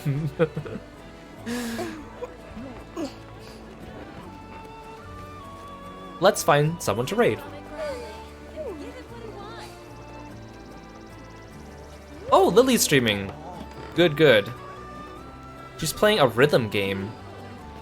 Oh, she's playing with Cassie. Wait, it says that she's playing a rhythm game, but she's actually playing Played Up. Typical Lily. Okay, let's go say hi to Lily, and I'll see you guys tomorrow for some Lethal Company. Thank you, take care, bye-bye.